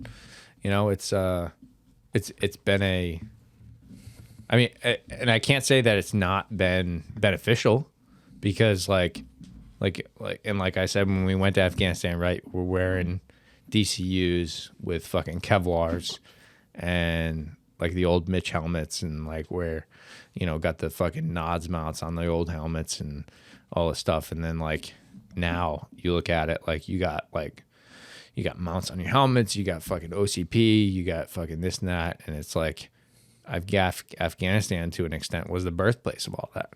Right. So to create innovation within the military, you have to have a war, right? You have to have, like, you can't just not be at war and then figure out what you need. So it's been beneficial for the military, and I think it's been beneficial for, the Guard, because we can talk about the Guard aspect of it. Like, we've been an asset to the active army to an extent. Like, we've done the deployments that the active army have done. We've done all the stuff, but there's a certain benefit to it too, and that we can't lose sight of. But we also, you know, to that benefit, what was at stake, right? So was, you know, all those deaths and all those fucking things worth military innovation? I don't know. You know, I mean, there was definitely military innovation, but like, it's also, to me, it's a little bit common sense. And obviously anything bureaucratic is slow, but I would see it as a fault to the army how slow it was, because like by the time we got in Afghanistan, like I was there in 2010, and I just remember being there. I was like, I'm not seeing any of that shit they trained us for. And then in hindsight, I was like, why the fuck weren't we training the way we should have trained? Yeah. And the thing is, if the army was ran like as a business would be like, oh, I don't see any cash flow. There's not profit. I'm going to cut that. And then I'm going to change my variable really quickly and find out what's going to bring me a fucking revenue, right? But the army, no, we're just spending. We're just taking. Like, why the fuck was I doing so much CQB when really they should have just sent us to fucking Jericho and all got fucking, you know what I mean? And like, fucking shoot down mountain fucking range. Exactly. Like, and really got. hey, nearest engagement is gonna be fucking 800 meters out. But really, that would have told me, all right, well, if I'm gonna be on a mountain, I need to adjust my rig for this. The way my sabi plate is like eating into my ribs, I need to adjust for this.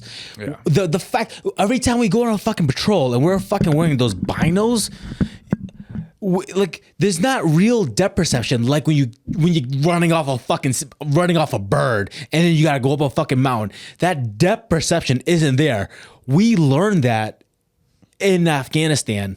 Those months we spent, you know what I mean? It's like, I get that applied definitely in places like Iraq, but it infuriates me where it's like someone's job was to figure this shit out and then fucking make sure like we were squared away to go, and we were still looking for fucking heavy trucks low to the ground. Let's check the box.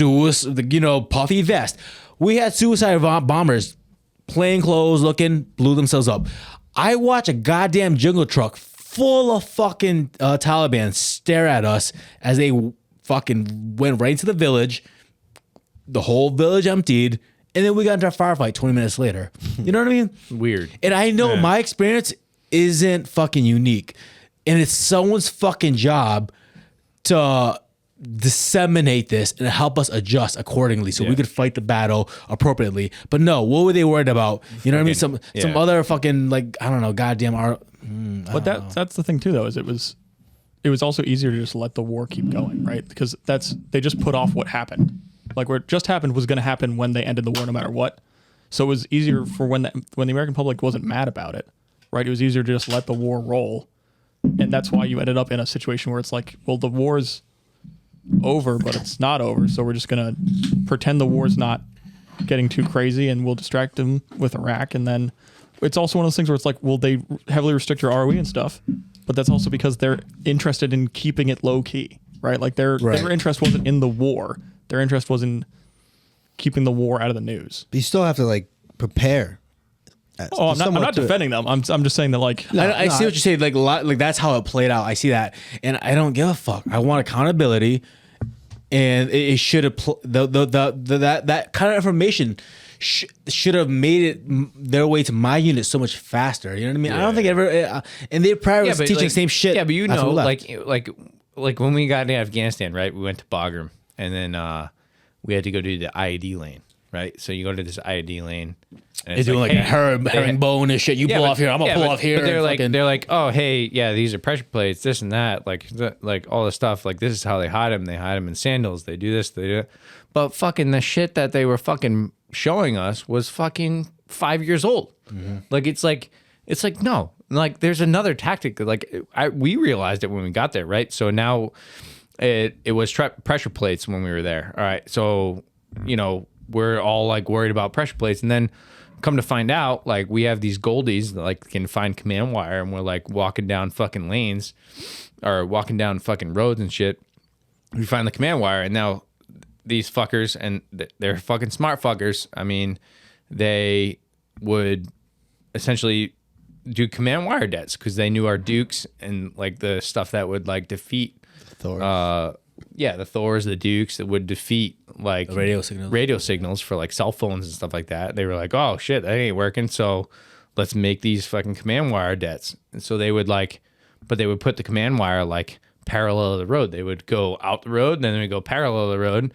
And you'd watch this guy like farming or whatever the fuck. And then like, you know, your fucking thing would pass and whatever, you'd walk by, and then all of a sudden this dude's like, hey, oh, here it is, bam, and blow you up. And it's just like there was such a disconnect between like why are we, you know, training on certain things where and I think it comes to effect now, like because now, you know, what's the big war now, right? What are we training on now? It's like near peer threats, right? So near peer threats, like, hey, it's Russians, it's Chinese with the same armament that we have, but we can't do a live fire exercise without lasers. And I'm like, and guess what? If you shoot with lasers, guess who can see you? Fucking the Chinese and the Russians. Like, and it's like and if you ever seen like IR lasers, right? So you can't see them with the naked eye, but like with NVGs, they fucking glow up the fucking sun, right? So like, all right, so yeah, we have to use laser to engage targets, but but we're literally like giving everything away. Like, why are we not? Like if we're fighting like for our next war or whatever it is where we're training on, like we're going back to the woods training and stuff like that. But like, why the fuck are we still being like, hey, yeah, I know you need to use lasers, and where it's like literally a laser identification to your location, like where they have the same capability you have. What are we doing? Like, are they figuring that that's going to be obsolete because like, you know, EMP this, EMP that, they're going to knock out every sort of thing. And then we have, you know, what, iron sights to worry about. Like that's about it. And if that was the case, I'd be happy about it. Like fucking, if iron sights was like the last fucking go around, easy peasy. Fuck yeah. I'll fight a war with iron sights. I don't give a fuck. Mass center like, all day. That's the thing though, is like if you look at historically the US military, it's really good at fighting last war. Right. So like, and that's how it's been for the past. Yeah. That's how it's been basically since World War II. It's like we're really good at fighting the last war we fought in because we spent all this time learning how to fight that war. It's the same thing with like the DoD is very interested in and invested in building the SF community, or like the SOF community, not just special forces, but all special operations. And their special operations are almost entirely useless in a conventional war because you need like in a near peer adversarial war, because despite the fact that they can do specific, like very specialized missions, like a 12-man an A team is not going to go hold a city. Yeah. Right? So like, it's the same thing with the technology. It's the same thing with the training. Same thing with helicopters, right? Like how much work do we all do with helicopters all the time? You can't use a helicopter in near peer war because helicopters are really easy to shoot down. They're very slow and they're super hot, which makes them really easy to shoot down with heat-seeking missiles. Almost go down. Like we gave the Taliban or not the Taliban, we gave the Mujahideen Stinger missiles to shoot down the Russian Russians. helicopters. It was very easy to do, and then they saved a couple of them and shot down some Blackhawks with them. You know, like we're very good at doing what we learned how to do before, and it's not what we're doing going forward. Yeah, like if Afghanistan happened now, like let's say like 9/11 happens now, and we're going to Afghanistan with everything that we have now, I think it'd be have a totally different picture.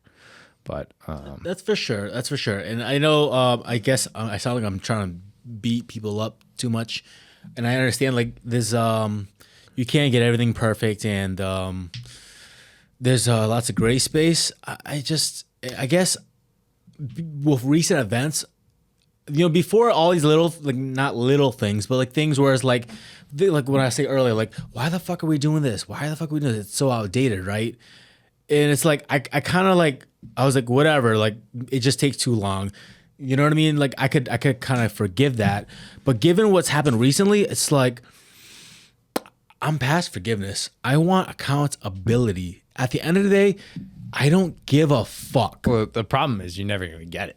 And that's the problem right there. That's the problem. Like, if it was a Joe, you would have that person. Yeah. If that dude fucking lost his MVGs, you'd fucking like that dude would pay for fucking years. Right. That he lost his MVGs. It's a fucking goddamn like the Marine Lieutenant Colonel. Even he's frustrated. He didn't give a fuck about his career enough where he was like, I want fucking answers.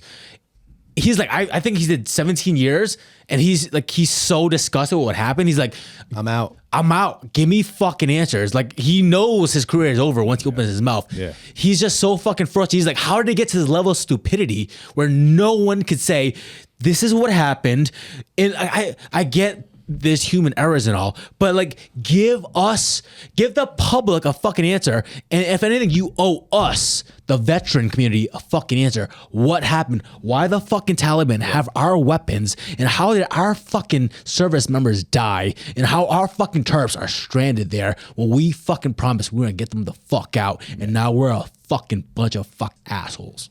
Yeah. Yeah. Did you read his letter? There was a letter that was going around that he wrote. He was saying something about like I don't have confidence in your ability to leave. Like this is my resignation. Like it's my resignation for like his commission or whatever it was. Yeah. I actually want to rewind about what you guys said. How do you think you guys think that if we were to get into the same war now than we did, like it would be different?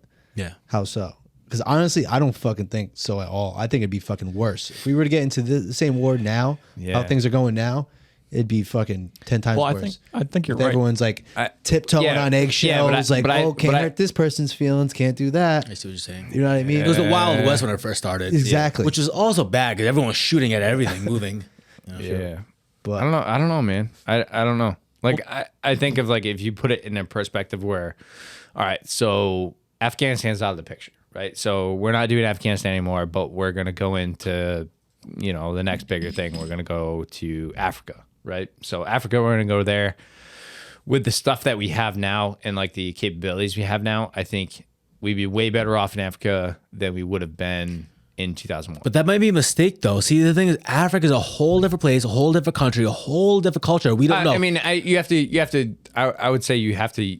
You have to get Afghanistan out of the block because you can't. But you can't use Afghanistan. So like, I'm using Afghanistan now. from our mistakes, and I think our biggest mistakes with Afghanistan was our hubris, thinking we would bring our ideology, our democracy, and put it up like it was. I remember like I don't know 2008 like PSYOPs teams had this bright idea. They were gonna help incentivize people with voting, and so people like little kids were gonna help them get the idea of voting. You know what voting is, and you pick a leader and the whatever, right? So they did something with soccer balls, and they had like words on it and the flag, and to me as a marketer, it kind of sounds like a good idea. It backfired, and so many Afghans were pissed because it was such an insult to have people kick the word of God and disgrace it. We don't understand the culture well enough. We don't understand when we go blow up a bridge And then a week later, it gets rebuilt. They didn't really want the bridge. They wanted us to blow it up so that the Taliban's cousin-in-law who owns this company could build it back together. They're working a system on us, and we don't. At the time, I don't think we understood how much of a like a klepto economy Afghanistan is. Yeah. So I think if we go to Africa, by us going to the tactics we know now might be a mistake because it's all about knowing the culture. No, We didn't know and I'm not saying like I just use something as like I wouldn't say Africa, but I'd say if we went to like a new Afghanistan, right, where we don't know the capabilities and whatever it is, like would we be better off now? Like 100 years from now, we went back to Afghanistan for whatever reason. I can see that. Yeah, our tactics would be better. We'd be better, a little bit better off. Like, yeah, for sure. And fucking Pete Labor like says the first thing, like it's all about people on the ground. Like, and I think they lost sight of that. Like Afghanistan, they made it a political event, whereas they lost sight of the person on the ground. And for whatever military leaders do stuff or they're just so far removed from the people on the ground that I don't know if they can ever come back from it. It's like you really get the best intel and the best like thing from the people on the ground, because I remember like getting there and then like being like the best intel was with the guys we ripped from. Like it was like, hey man, don't go here. You're gonna get in a firefight in this valley. You're gonna do this here. Like yeah, you got to go to the mayor's thing.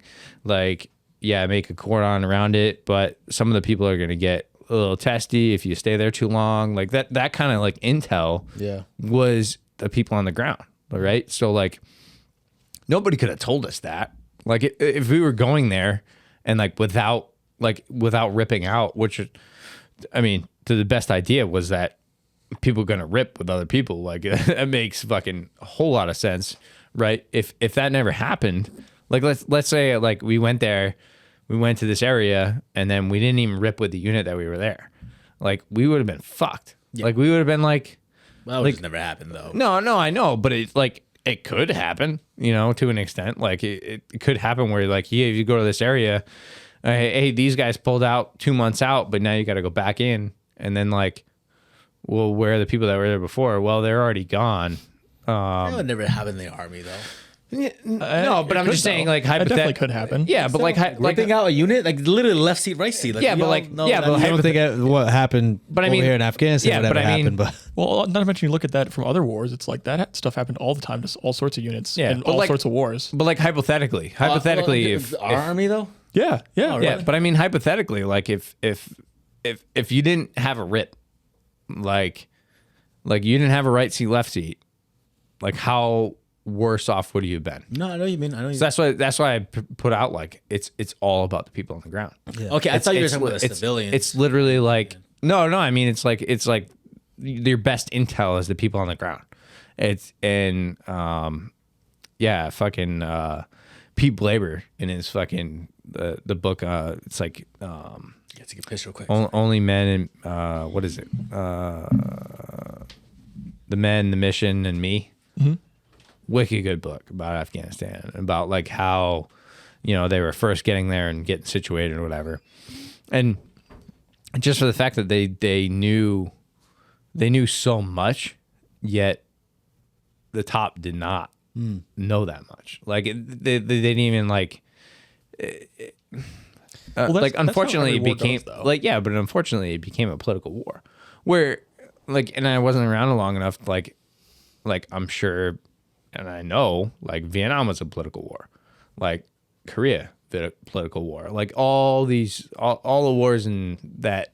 I mean really since like World War II we had like I don't even know if there was a political view there. I think that World War II was the last war we would ever have that had a like a genuine aspect of it, like talking to like World War II vets and stuff like that, and it's just like they knew Hitler was the bad person. Like they knew that this organization, that Nazis and like Germany, like as a whole was like this big organization that were like the enemy. But I don't know if there'll ever be a war like that again. Well, Yeah, I'd have to agree with that. yeah. It's just like all proxy wars now. It's just, Well, that's the thing is the real issue comes when as far as the tactics and the issues with leadership goes is when wars slow down, right? So like even in World War II, realistically, like the generals that were making the big like, oh, we're gonna put this division here and move them this way, like they didn't really know what was happening at the squad level, right? But it didn't matter that they didn't know what was happening at the squad level because it was all happening so fast, and they didn't try and micromanage it really. Yeah. And that's the issue is like when you have a war that goes on for 20 years In the same area. in the same area, it slows down. It gets really easy to micromanage it. And like the speed, surprise, and violence of action is relevant not just to like entering a room. It's relevant to the whole war, right? Like if you look at the invasion of Iraq, we destroyed what was the third largest army in the world in like a week and a half. America. Right? Like the Iraqi army was decimated immediately. Yeah. The problem in Iraq was that we just hung out there too long. You know, like that's where it gets micromanaging and slows down. And even in World War II, at the end of World War II, you ended up with a lot of problems with the American forces after the war had actually already ended. When it's like, oh, now we're occupying Germany, and then stuff got weird, and it was like, it's the trying to use a military force for something it's not designed for, right? Like the army's meant to kill people, and that's really all it's meant to do. And trying to say that the army's meant to do anything else is kind of like fooling yourself. I mean, like, yes, we can do like humanitarian missions where it's like, yeah, we're going to go in like COVID response. Like that was something that was reasonable for the National Guard to do, or like humanitarian aid that we do for like Haiti had the earthquakes and we sent we sent a bunch of people there. Like we're good at that kind of stuff because that's kind of like fighting a war. Yeah. But if you're trying to say that the military is really designed to do anything other than kill people, you're fooling yourself. Yeah. Smart man. Yeah. So let me ask you again. I know I asked you this, but I don't know if it's specific. I'm really curious though, because like I have a friend who was a Marine and infantry, and it was in there. It was like, you know, at the start of the war, right? But for whatever fucking reason, somehow like he just never deployed. Like I remember, like I didn't even know he was a vet, right? And we talked about it, and I don't even think he knew my background, you know, like what happened to me and my injury and stuff. But like one of the first things that came out of his mouth, he goes, "Yeah, but I never deployed," and he was like really like he like it was sounded like he was guilty, you know what I mean? Yeah. And he was like, yeah, but I never deployed, you know what I mean? And then he kind of like in his own way told me like it ate at him, you know what I mean? That he just never got to get in the fight. Do you feel anything like that at all? Like, because that's why you signed up. Yeah, it's really weird. And I think that it kind of comes across in the entire military though, right? Like everyone, at least everyone that I know that like is a genuine person, always downplays every part of their service, whether it's like, no matter what they did, right? So like, you don't want to get more disability because you don't think you earned it, right? Like, you talk about what you did, but not really. Like, because everyone, when it comes down to it, everyone really thinks about the guy that died, or even if it's not someone that they know, like the guy in abstract that died. So everything that you did compared to that guy is so much less. So then it just keeps diminishing, right? So like, yours was less than the guy that died. You only got shot. Yours was less than Terry. You didn't get shot, right? Like mine is less than all of your guys because I didn't go anywhere. And it makes it really like it feels like there's like everyone tries to take themselves down a tier, and it's really weird, right? And it's one of those things where it's like I don't participate in like veteran communities really. Because you don't feel I'm like welcomed? well, yeah, I didn't. Well, not even because I don't feel welcomed. It's like, yeah, I've been in the National Guard, but like I didn't get shot at. I didn't shoot anyone. I took pictures of people giving shots to people. You know what I mean? Like, you know what I mean? Like that's, and not that like that was my job. That's what I was told to do. That's what I did. Yeah. But it's like, you feel different. You know, it's like. Do you feel sad at all? Do you feel bitter? I'm just curious. I'm not trying to like paint a picture. I'm just asking. I don't know. I mean, it feels like I didn't do anything. I think this is why I asked you on, because like it just popped in my mind. I was talking to Lapierre about, you know, filming this, and you had posted the photo of the Afghan child, you know, being cloaked by the airman's blouse, and loosely I remember you said like, this is kind of the soldier I wish I was, and knowing you're a solid dude, you're a good dude. You would have done what was right and what was needed at the time, whether it was a force of violence or giving a good hand. You know what I mean? but you never got that chance as of now. You know what I mean? Yeah, who knows what's gonna happen? Yeah, I'm still in the army for another year, Terry. So Who knows? But that's why I find this really curious, because the conversation is about Afghanistan tonight, right? So you got some vets here who's with different experiences, and I found that really interesting with your experience, because you are 100%. If something happened tonight and we're all going to Afghanistan tomorrow, I 100% know you're down to go on that fucking plane and go fucking kill some terrorist. But you never got that chance. So I was just wondering what it was like to be on your side, where it's like we all knew we were gonna get in the shit. There's no shit about it. Like I knew I was gonna go. Yeah, but like my side, like I was worried about it. Like I was, when I got in 2007, 2005, the unit got back, right, and from Iraq. So now you're like, all right, it's gonna be 5 years. So they like, but you knew you had a chance, unlike Connors, who like he knows his chance is very slim. Yeah. So that's why I'm wondering, like, what's it like to be on that side, where it's like we see Afghanistan, we have these mixed feelings. I'm just curious, like, how do you feel when you see Afghanistan? Because I personally will probably just look at that and forever be like, I never got to play in the Super Bowl. You know what I mean? And I'm not trying to make you feel bad or anything. Yeah. I'm curious of your viewpoint. I mean, I joined when there was a war to fight, and I didn't get to fight in the war, and that's like a real weird thing. Actually, my grandfather had a very similar experience. He joined the Air Force during the Korean War with a bunch of his friends, and all of his friends went to Korea, and they didn't let him go because they made him be a Presidential Honor Guard. So he was in the Air Force for 3 years, active duty. He's smart. Was that the problem? Yeah. Well, he was smart, and he was good looking and good at marching and like great at drill and ceremony and that kind of stuff. And they were like, "You're gonna go be a Presidential Honor Guard." So that's why he got out of the Air Force, is because he was like, all my friends are in Korea and you guys won't send me there. Like, what? Yeah. Why did I join the Air Force? He wanted to be with his friends. Yeah, exactly.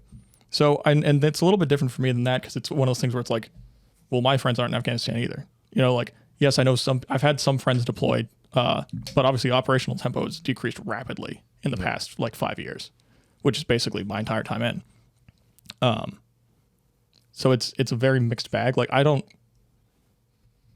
regret not going to Afghanistan, because, like, one, it wasn't a choice, but two, it's also, by the time that I was in, it was like pretty clear that Afghanistan was the way it is, right? Like, five years ago, no one that knew anything was like, oh, Afghanistan's going to be different than it is today. Was that the vibe of everyone in boot camp? You guys all knew, like, probably a good chance we're not going to go to war. No, I think that in boot camp there was for the active duty guys, I mean, a good portion of them did go. Okay. Right, like I know a couple people that within 3 months of graduating basic training were in Afghanistan.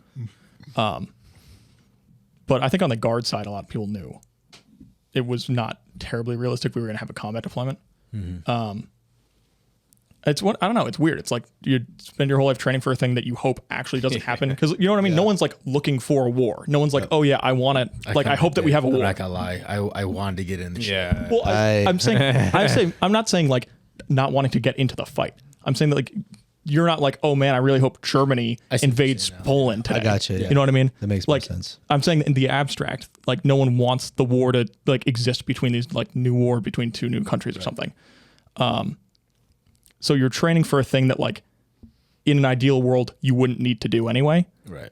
But you spend your whole time training for that thing to then never do it. That's not a variable, though, because you joined the infantry, so that's not a variable. Well, no, but that's what I'm saying is, like, I spend all of this time training to do this job, like, for the job to no longer exist, right? That sucks, yeah. No, it definitely sucks. I mean, it's fucking terrible. Practicing for a fucking game that never gets to happen. It's like, I was very fortunate, I graduated basic in 2011 July. Ooh, you were like you were really close. And honestly, that was one of the main reasons why I joined the military. Like, I wanted to deploy. Like, I wanted to deploy. I wanted to be there. All three was like they were just nixing people left and right. Yeah. So 2000, I was actually 17 when I tried to enlist. My mom was like, "No way, not signing those papers." So I was like, "Listen, I'm either gonna do this with you or without you. Yeah. So, like, might as well just hop on board and support me." Yeah. No, I had to wait until I turned 18 that November. Okay. And then 3 days after that, enlisted, went to basic, came back, basic airborne, came back in July.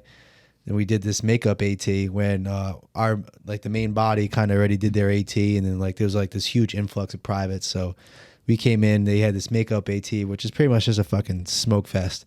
We just got our fucking. Wait, it was awesome. Let me picture this. So was this like picture this? Yeah. It was Lateo, Riondo, yeah. McKillop, Crooker. Were they like team leaders? They were all in charge of that like, Santos. that like new thing. Santos. Lateo just got back from Ranger School.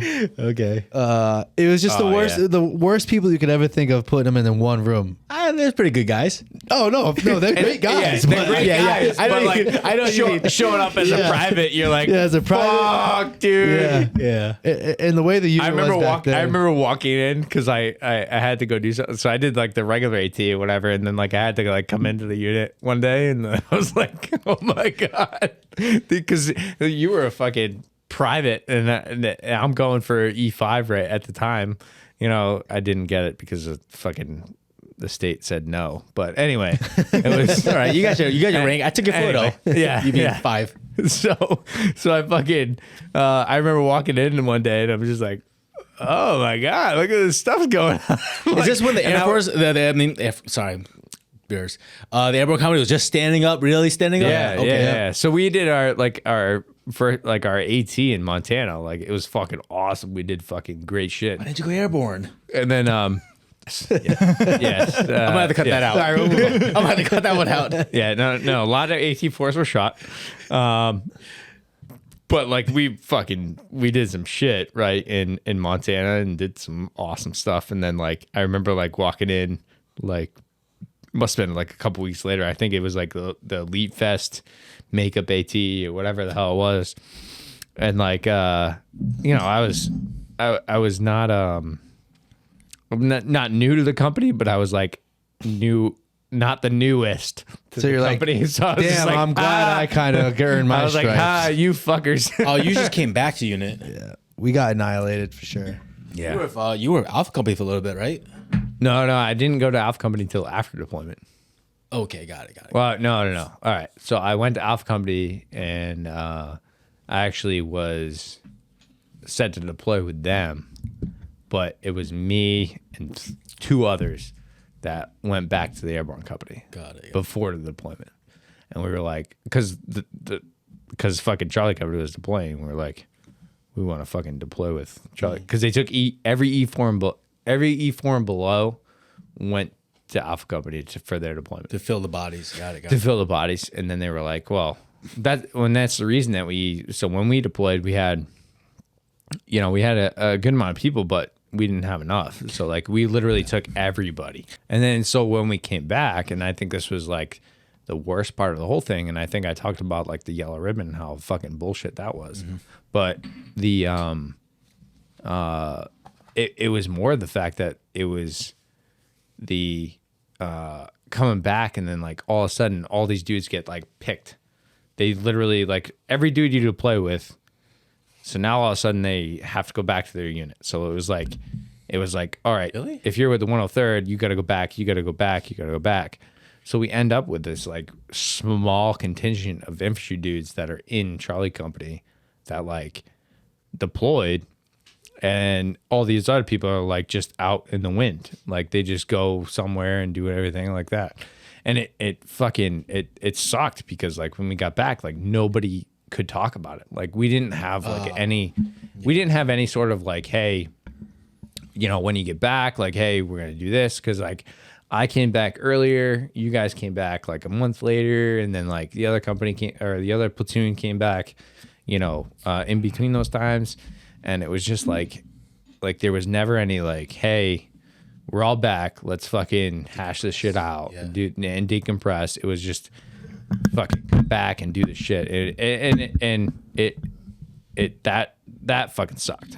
But anyway, no, skydiving. I hear you, man. Like, I know, like you don't want to like sit on that subject, but I think that's an important thing to talk about. Where it's like, I don't know how many times we have to nail that, because I didn't realize how important it was. Like something as simple as this, right? Like I know shit, Lapierre. Afghanistan wasn't on my radar at all, and when you messaged me on Facebook, I'm more than happy, right? In fact, like, call it arrogant, but I was like, oh, like Lapierre is kind of like hurting about Afghanistan. Like, yeah, I'm always down to talk, but I'm more interested in trying to help you talk about this because I want to help you as a friend, you know, and a brother in arms. But after doing this right now, did I realize how fucking pissed I am? You know what I mean? And you don't realize how fucking like, because the thing is like, I'm like, you guys, you don't know me. Sorry, Kyle, you don't know me. But for the most of you guys know, like, I'm not the most like talk about my feelings kind of guy. And like, I don't do anything fun for myself. All I do is work, right? And I'm fine with that. And so like, even till now, I didn't realize how pissed I was because it's like, I don't have a person, I don't have a wife, a girlfriend, or even a friend to talk to about this shit. Because the moment I come home, I'm working again, and I wake up and I go to work. So like, I'm like, I went to go take a piss. I was like, oh wow, man, like I had a lot of shit I wanted to get off my chest. And I really didn't think I had all that kind of like shit to get off my chest. Yeah. And I think it's important to make sure like we just talk about it and try not to like brush things off. So yeah, sorry, just let you know, man, dude, say what you want to say because I don't feel like brushing off. And I think that you know, I think obviously we've come to like some sort of conclusion. Hey, I'm sorry, I got angry issues. I'm an angry person. I think it's also easy to like kind of brush stuff off because I mean, but that's the easier outcome. Yeah, right. It's just easy, especially like going back on the deployment thing where I was going with before. Like, did the makeup AT, and then we did a real AT, and then 6 months after basic, and I'm fucking 18 years old. I'm getting ready to go to fucking Afghanistan. But it's just like you don't have time to fucking think about feelings, and you just got to fucking do it because it's not your life online. It's like it's everybody else's. Yeah, it's everybody else's. Like that immediate action. Yeah, there's no time. Yeah. So it's like muscle memory. Like I know for me, and it sounds like for you too. It's just muscle memory. Just like just. Yes. Like you feel some type of way about it. It's like, whatever. Yeah, it's everything. It's just the way society, Western society, the military culture, even a bit of yourself and your parental. Because it's just like it's like looked as weakness and like especially like I'm not like, a bitch. We're always like it's just like always like even though like we're here, we're like in Rhode Island, sitting here doing this podcast, but it's just like you always feel like you're always on guard. You're always like on guard for something, and you don't want to like show that weakness. So it's like. Yeah, I feel some type of way, but whatever. I'll just keep doing what I'm doing. That's why I'm glad you came, bro. Yeah, glad you came too, Kyle. I was we were having a conversation like it was because we're getting ready to go to jam. So he's going to jam on like the 12th, whatever. So we're getting ready to do all that stuff, and like I was like, hey man, like you know, think like feelings come out or whatever it is, but it's like hey man, like you know. This fucking podcast and I love it is that there's something to putting everything that we talk about on some sort of platform, and it's not for us and it's not for anybody else. It's just more like, hey, you put it out there and it makes you feel a little bit better, and that's what I told Kyle when he came over. I was like, hey man, like you know. We just fucking bullshit. We talk about shit, and then like, but you know, to an extent, it helps. Like, and it helps talking about it. And then like whatever reason that you that you have for like bottling stuff away, and like I'm fucking supreme king at bottling stuff away, and like I'm sure every one of our fucking brethren are pretty good at that. But like. To like get it out there and like talk about stuff. It's just like, it's super that's easy. The toughest thing to do is doing what we're doing here. That's why like I was kind of venting him to earlier. I was like, kind of what we were talking about before. It's just like, never had problem with anxiety. Always kind of when people would talk about it, I'm like, kind of brush up. It's like, it's just nerves, man. Everyone gets nervous. Yeah. But like a few years ago, like, I don't know what, like a switch flipped and it's just like, I have like, sometimes I'll have like severe anxiety and like depression. I've never been depressed in my life. When you say anxiety, how do you identify as anxiety?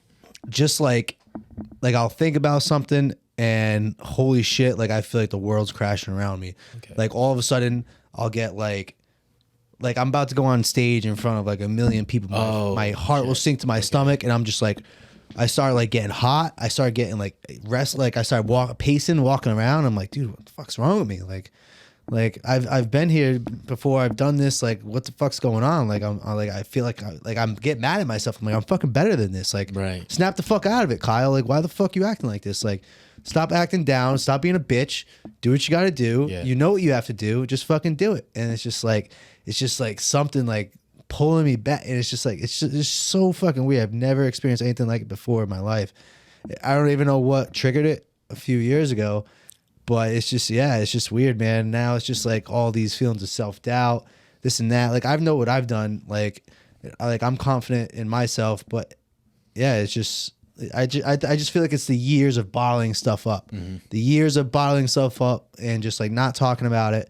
And that's why like the first podcast, the first podcast I see with you guys, it was you two talking, and I was like, wow, this is fucking awesome. Like, this is great. Like, I was over there laughing with you guys, like behind my computer. I was laughing at him talking about, where's the fucking mustard? Where's the fucking mustard? Talking about the arrows and shit. Still to this day, I fucking hate these goddamn fucking going arrows shopping. in this fucking grocery store. But like, I thought that was fucking great, man. I was like, dude, that's fucking awesome. Like, even if it's just like, it doesn't need to reach out to be super famous, as long as like our community, even if it's just the Rhode Island Guard community, see this happening, but like, wow, there are people that like feel that way, how I feel, you know? So like, I think this is what you guys doing here is fucking great. And thanks for inviting me. Thanks for having me. I think it's good for sure. Thanks. So. Yeah. Yeah. So I think we've, I don't know, have we come to a head or are we? That's pretty good, man. Yeah. I think you said before, like, because to join the infantry, you need a specific mindset. You know what I mean? And with that mindset, it brings like the same kind of like just the withdrawal. You know what I mean? Like, we're not prone. There's certain types of people that are prone to do certain things. Maybe there's a certain group of people who are prone to like, hey, I'm down. Well, let me sit my friend and talk about how I'm down. And together we're gonna work through how I'm feeling down. But you don't get that in the infantry. You get it like, hey, what are you fucking gay? Like, you know, you get one of those jokes. But the thing is, we joke through it and we get through it. You know what I mean? But the problem is like, You can only put you stuff can off only for do that for so long To where it's like, until hey, man. it affects you. You know what I mean? And I think a lot of us are at that point where it's like, we need to face it. You know what I mean? Yeah. And I think that's what, I mean, and I put it out like when I first started this thing, you know, 2 or 3 people have reached out and just been like, hey, like, thank you. And I'm like, like, for what? Bullshitting on fucking TV, like on fucking YouTube, whatever. Like, yeah. And most recently, somebody came up to me and was like, hey, I watched all your videos and it actually enlightened me to what my dad was feeling at the time. And I was like, wow. and I had gone to high school with her, and she was like, hey, I really liked your, you know, talking about it, whatever. It really gave me an insight onto what my dad was doing at the time, because her dad was like a Marine in Desert Storm and stuff like that. And like, you know, came home and did some stuff or whatever. And like, it like, to me, that one thing, and then like one other dude we deployed with like responded back and was like, hey man, like this is really helpful. Like, thanks. Like to me, it's just like that one thing or those 2 things. Like, if it can help one person or other people, that's what makes it so good. And that's why I keep coming back. And I really want to like do these things and like, and it's our own thing, which is cool. Like, it's not like, hey, you know, you need to go do this thing with this organization or this and that and do this stuff. It's more like, hey, like, we're just going to talk about shit. We're going to fucking bullshit. We're going to talk about shit. And then, and like the other thing too, is I'd be like, hey, like anybody that wants to come on, like, please, like, let us know. Like, we'll come on. We'll fucking, we'll do a fucking, we'll have some beers. Obviously we may have some left over, but probably not. But hey, like reach out, like, and it doesn't have to be like, hey, I'm going to bear all my shit here. It's just going to be fucking bullshit session. And, you know, we, for whatever it does, I think it helps. And I've got to that point where it's like, it's helping me to an extent too, is that like, cause you know, some of the stuff I dealt with, it's it's bringing a little bit more perspective every time. And every time we bring us a different person on, like whether it's like you, Dave, or Kyle, or Terry, or Ditto, or Chapo, or all those people that we brought on, like I feel like we've got to a point where it's like, hey, like there's a perspective there that everybody has that needs a voice, and that's what I love about this thing, and it makes it really really beneficial to myself and hopefully to other people too. Fucking cheers to that, brother. Fuck, man. I don't know what to say to that. Yeah, solid. All right. Cheers. Yeah. Yeah, I don't know what it is about doing this on camera. I know none of us are here for like the glory. Like who the, you know what I mean? Yeah. Who the fuck's gonna see this? The shit? glory of Terry's YouTube channel. But something about like, I think it's like putting it out there in the world, because like so much of this shit is like hidden within us, and I feel like the fact that like I'm putting my real feelings out there, and just the word saying feelings is just so disgusting to me. I don't know what it is about it. Maybe because I've been raised my entire life thinking like having feelings makes you a bitch. If I had to be honest, like it really does. Yeah, like No one likes being vulnerable. no one likes being vulnerable. Like what are you, soft? Like, you know what I mean? But the thing is, like, I think, like I said, we come to a place in our lives where we're like, we need to like face this head on, and it's like maybe I was trying to like, instead of like acting like I didn't need feelings, I was trying to hide from my feelings, and hiding from that just made it like a monster that I just don't know how to to deal with. We're getting there, Terry. I think also, at least for me, anyways, it's just like you said, like no one likes to talk about their feelings. I feel like especially people in the military. But like for me, like one of the main reasons why I don't usually like to like talk about how I feel about certain things or my feelings or about my anxiety or my depression, because it's like I look back at my deployment and like I always fucking can picture those fucking kids in that fucking pile of dirt playing with those fucking rocks. Like I think back at that fucking all the time. Like, dude, like it could be fucking worse. Stop fucking sitting over here sulking about you're sad. Like you got a roof over your head, you got a fucking fridge full of food, you got fucking clean water to drink. Yeah. Like that's the biggest thing for me why like I kind of like I'm hard on myself, because I've seen the other side at such a young age. Like I was around like older guys that has been active duty. They were like in their 30s. Like we had a lot of good squad leaders that came from like good active duty units. And here I am fucking PFC Kyle, like fucking age 18, 19 in Afghanistan, like seeing all this shit. So like I feel like I appreciate a lot more. That's why I tried not to like I always like, dude, like, come on, man, you've seen worse than this. Like there's people in Afghanistan that you've seen, like that little kid that fucking blew himself up in the middle of that fucking dismount mission. Like these little kids that playing with fucking dirts that never gonna like know anything more than that. Yeah. That's why I kind of like, I tend to like but it comes to a point where you can't keep using that as an excuse. You have to, everyone's got to have like a vice. Everyone, whether it's talking to somebody or going to the gym and getting it out. I mean, for me, I can only go to the gym so much. Like you're still bottling it up, Mm-hmm. So that's why I feel like this platform and just like stuff like this is like good, because it gives you just talking about it, just like whatever is on your, like in here, like just like, I feel like for me, I've just had stuff built up for so long. I've never even talked about it.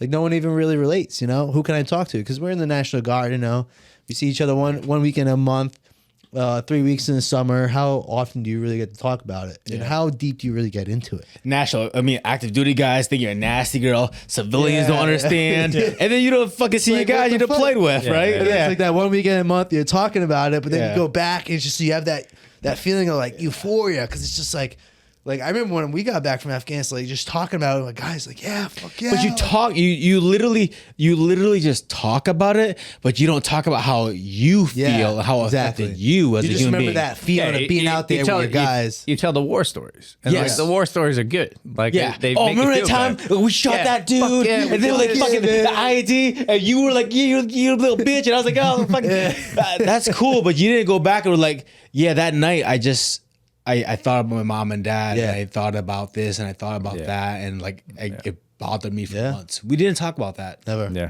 Maybe we could have if we had spent more time around each other.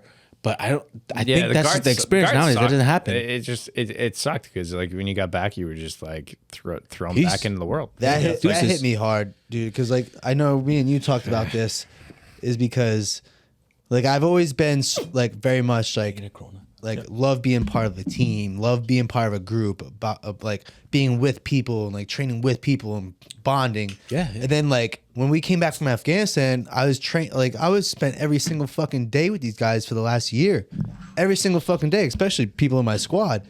So we come back, I'm like, fuck yeah, man. Like I was so like proud of these guys. Like these are my boys. And then Your like family. everyone just slowly just like disappears. And it's like, dude, what the fuck? And it's not to their fault. No, too. it's not. Like, Everyone's it's just got their that own shit like going on, everybody's but- got their own shit, and it's just like, and you never get that point too. Like I feel like, and I think I said this before too. Like we did like the yellow ribbon or whatever it was. That was whatever. It was complete bullshit. Anyway, but like we would have been better off by like going on active duty. Like we would have been better off by like extending the active duty time for like fucking 3 months or whatever it takes, right? So 3 months you have active duty time and you fucking show up at the unit at fucking 8, 9 fucking Monday through Friday or whatever the hell.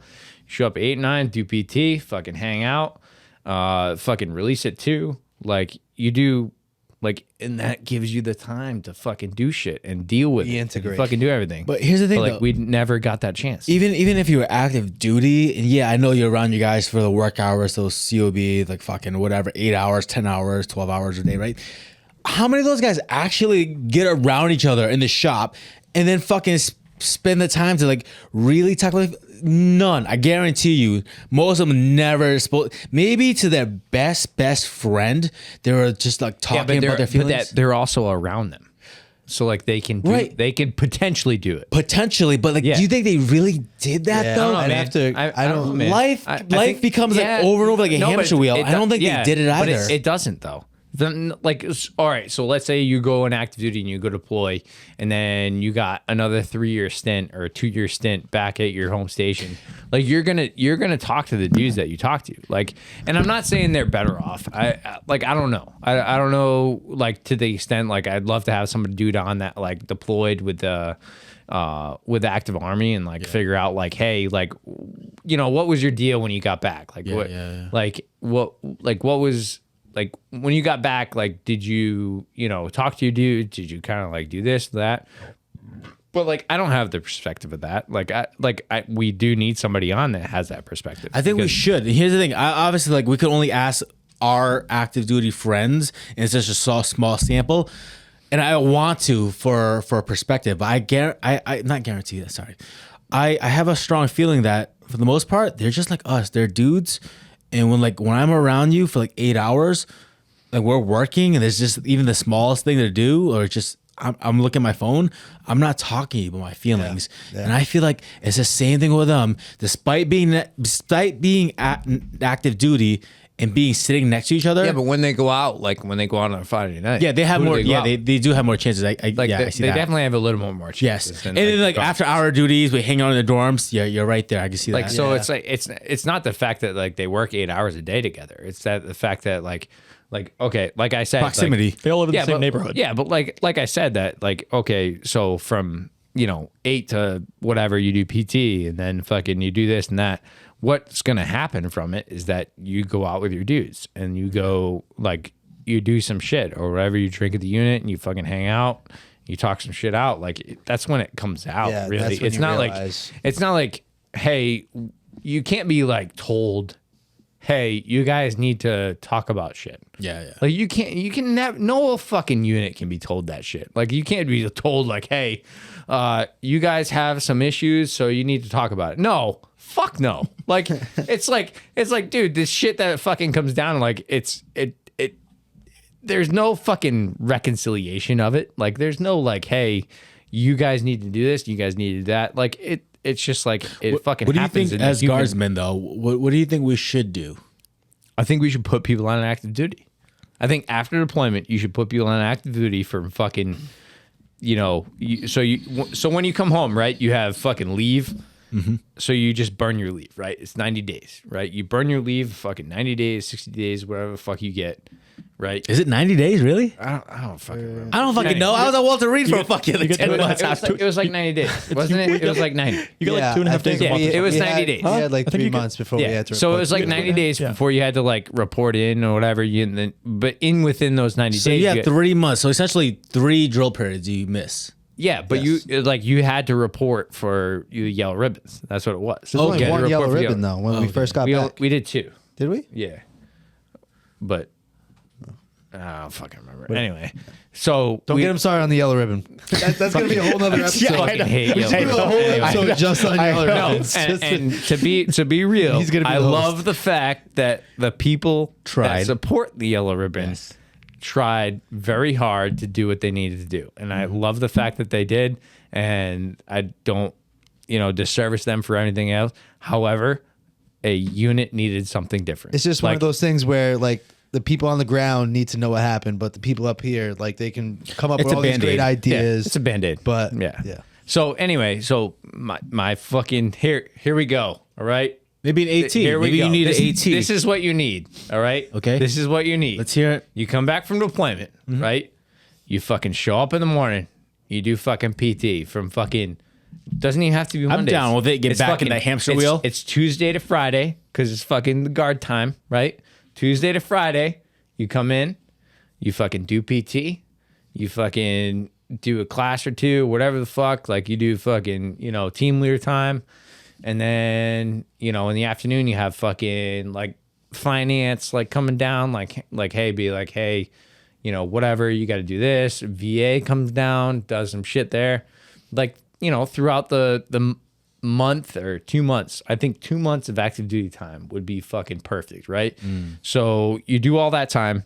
Like Monday through Friday, like 2 months. I'm thinking like Tuesday through Friday.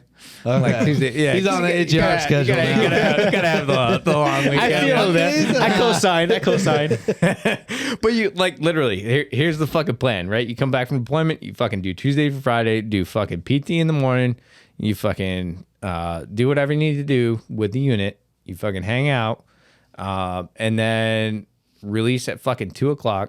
But that gives you plenty of time to be like, I can see that. at like 2-3 o'clock, right? You fucking release the dudes, but they've been talking all day. Maybe like, and hey, they're let's go to the bar They're like, hey afterwards. man, hey, at 5 we're gonna go to fucking this dude, or we're gonna go to this guy's house, or we're gonna do this or whatever. And it gives you that time to fucking decompress. And who knows? Fucking maybe it's fucking the worst thing that could happen. Maybe fucking everybody gets DUIs. Like I think who the that's- fuck knows? I like Anyway. I like where we're going though. But anyway, like it's not perfect, but I think it's a start. Like I think like you have to have some time to decompress. Like you have to have some time that like is not from 9 to 5. Yeah. Like it's the best, like the best therapy you can have is from fucking 9 p.m. to fucking 3 a.m. Like going out, fucking doing stuff, and then like coming back and like, hey man, like what are you thinking about it? And I don't know how you fucking direct that, and I wouldn't think you could, like to an extent, but like that would have made us Yeah. a little bit more. I think that the reason why I like that idea, But they is would have been because- scared. They would have been scared of like the fucking DUIs, Yeah. this and that. The reason but like, why I like that a lot is we need because to hire a limo service or something like that. Like you you would have to Someone like have to when would it, be like a the duty driver. Like, Yeah, the someone's caveat. job can be a fucking duty driver. Yeah, the caveat is a gives a duty fuck? driver for the. Because that's the what I was thinking. I was like, no, that sounds great, but then it's just like, All I could think of was fucking bunch of Cicerone's veterans going bus. out to the bar. At, What I'm thinking is like that's when, gonna be a when I got back. Did you ever know Lou Capaldi? yeah. Capaldi. So you knew Capaldi. I never met him personally, but I knew of Capaldi Okay, because so, alright, of the so- guys. All right, so like Lou and I, right, when we got back stateside, right, So like I've never. So Lou was one of the first people to reach out to me since I got shot. Like literally, I think one of the first people to reach out. He was like, "Hey man, you're a crazy motherfucker. You took out a gun team by yourself." He's like, "Yeah." He was like, "Hey man, let me know when you're feeling good. We'll go on Thayer Street. We'll get some drinks." And that's what I did. When he was fucking stateside and I felt better, I no shit literally met him on Thayer Street like at 9 p.m. at Andrea's, a Greek Italian restaurant, and we had some fucking drinks and we just got fucking hammered with each other. And we were the loudest, fucking obnoxious people there, laughing about the darkest fucking shit about fucking. Remember that guy that fucking like cooked off that fucking grenade and blew up his hand?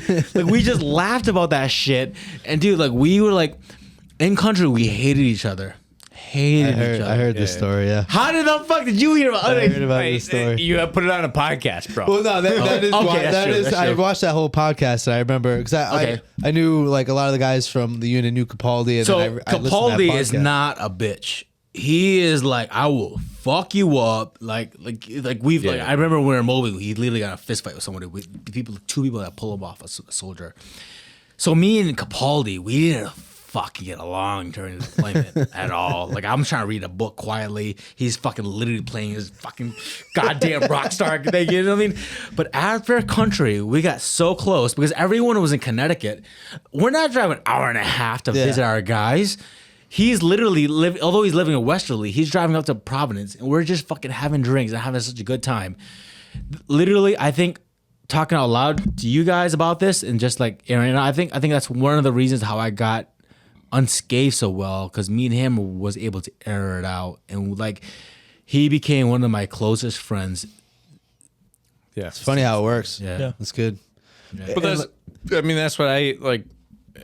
And I mean, who knows? We're not gonna have fucking guard deployments like we did. So there's no like real answer to this. But like, I just thought at the time, like, we go to these yellow ribbons, we do fucking a fuck show thing, just for whatever's sake. But Check the box. yeah, like check the box, and then I appreciate. We appreciate because they're trying. yeah, like, and it's not like they're doing anything wrong. It's just that like the not what you need.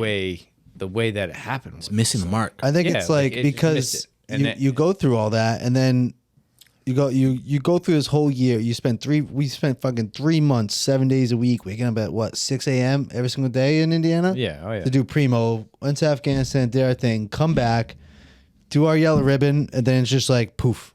Yeah. Yeah. It never happened. Yeah. Never existed. Yeah. And then 3 months later, you come back to drill, and it's like, hey, what's up, guys? How you go? Oh, how we been up to? Yeah. So I think Oh, the so and so got out, or yeah, so-and-so the reason did why this, I or love so-and-so your did that. idea is because those 3 months you still give people time to decompress. You still give people that time to like be home, spend time with their family, and actually like let the like feelings I wouldn't that they deny that. Like I wouldn't be like, hey, like you need to show up, like fucking. Yeah. And if I were coming home at the time and I found out I have to do active duty time, I probably would have been pissed.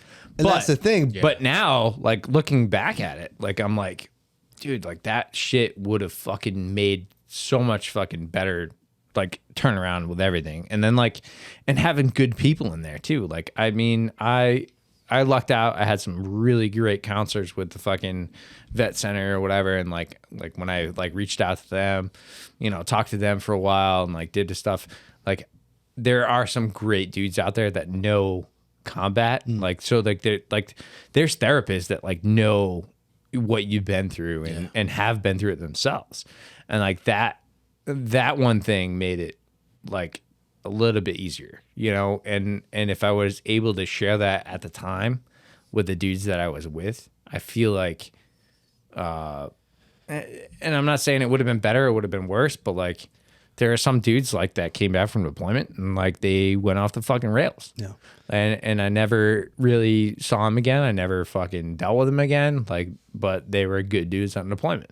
And it's just like it, you know, it not that it hurts, but it eats at me to an extent too. Is that because because I was just like a team leader, right? So I was a team leader of some of these So dudes. it does hurt. Yeah. So it's like, so you're like, well, you know, we get back stateside and then all of a sudden you're not in charge of them. And then you're not like you don't care for their responsible, well-being. you don't care for their well-being or whatever it is, and then and it's not your fault. It's just the fact that like how the system works and whatever. But And that's, anyway, that's the it's- reason, like what I was saying before, like that's the reason why I like the idea, because those 3 months, it gives people time to decompress. It gives people the time to think, to sit on it and be like, I was fine when I came here. I just want to be back fucking chilling, you know, having sex with my girlfriend and wife and then just drinking. But then like having those 3 months of kind of like, it gives you the time to think, well, no, actually, like I'm pretty upset about this. And like, I'm pretty upset about that. It gives you time to really be like, so then after those 3 months or whatever months, you go back, you do your mandatory active you do duty your time. but you also and then do now your you have time to think about Yeah, it. Because so think now about it. you- You now do it it- when you come back and you go to Yellow Ribbon event, people asking your feelings and be like, I don't fucking know, man. Like, am I done now? Can I leave? But then you give people time, those 3 months, 2 months, whatever it is, kind of decompress, sit on and think about it. And then all those feelings start coming up. And then when you go back, it's like, hey, yeah, actually, I do have something to talk about. That's why I love that idea. Like the 3 months. I think the idea is a little short, a little late. I mean, like right Hey, now, maybe like, the right person will hear this. Yeah, next changes. I mean, next war. Honestly, Like, no yellow ribbon. We're gonna do a different yellow ribbon. We're gonna figure it out. honestly, not to like said, not to make it about me, but like just kind of like to point out the fact again that this video, like I thought I was kind of helping you out more about this. You know what I mean? Getting shit off your chest, and here I am, fucking ranting, fucking like ready to like fucking punch a kid in the face. You know what I mean? Yeah. Well, and even it isn't relevant because we now don't have another war at the exact moment for this kind of plan to take place. But I think that the Guard also uniquely has like a very weird mission set that also leads to other things, right? So like, luckily in this past 18 months or whatever of COVID in Rhode Island has been like, it's obviously been strenuous on the Guard. Like we've had a lot of guys doing a lot of stuff, but it's been like relatively easy for us. But I think a lot of guards in a lot of places, right? Like there were a lot of guardsmen that ended up in medical facilities and watched like a lot of people die that they were trying to save.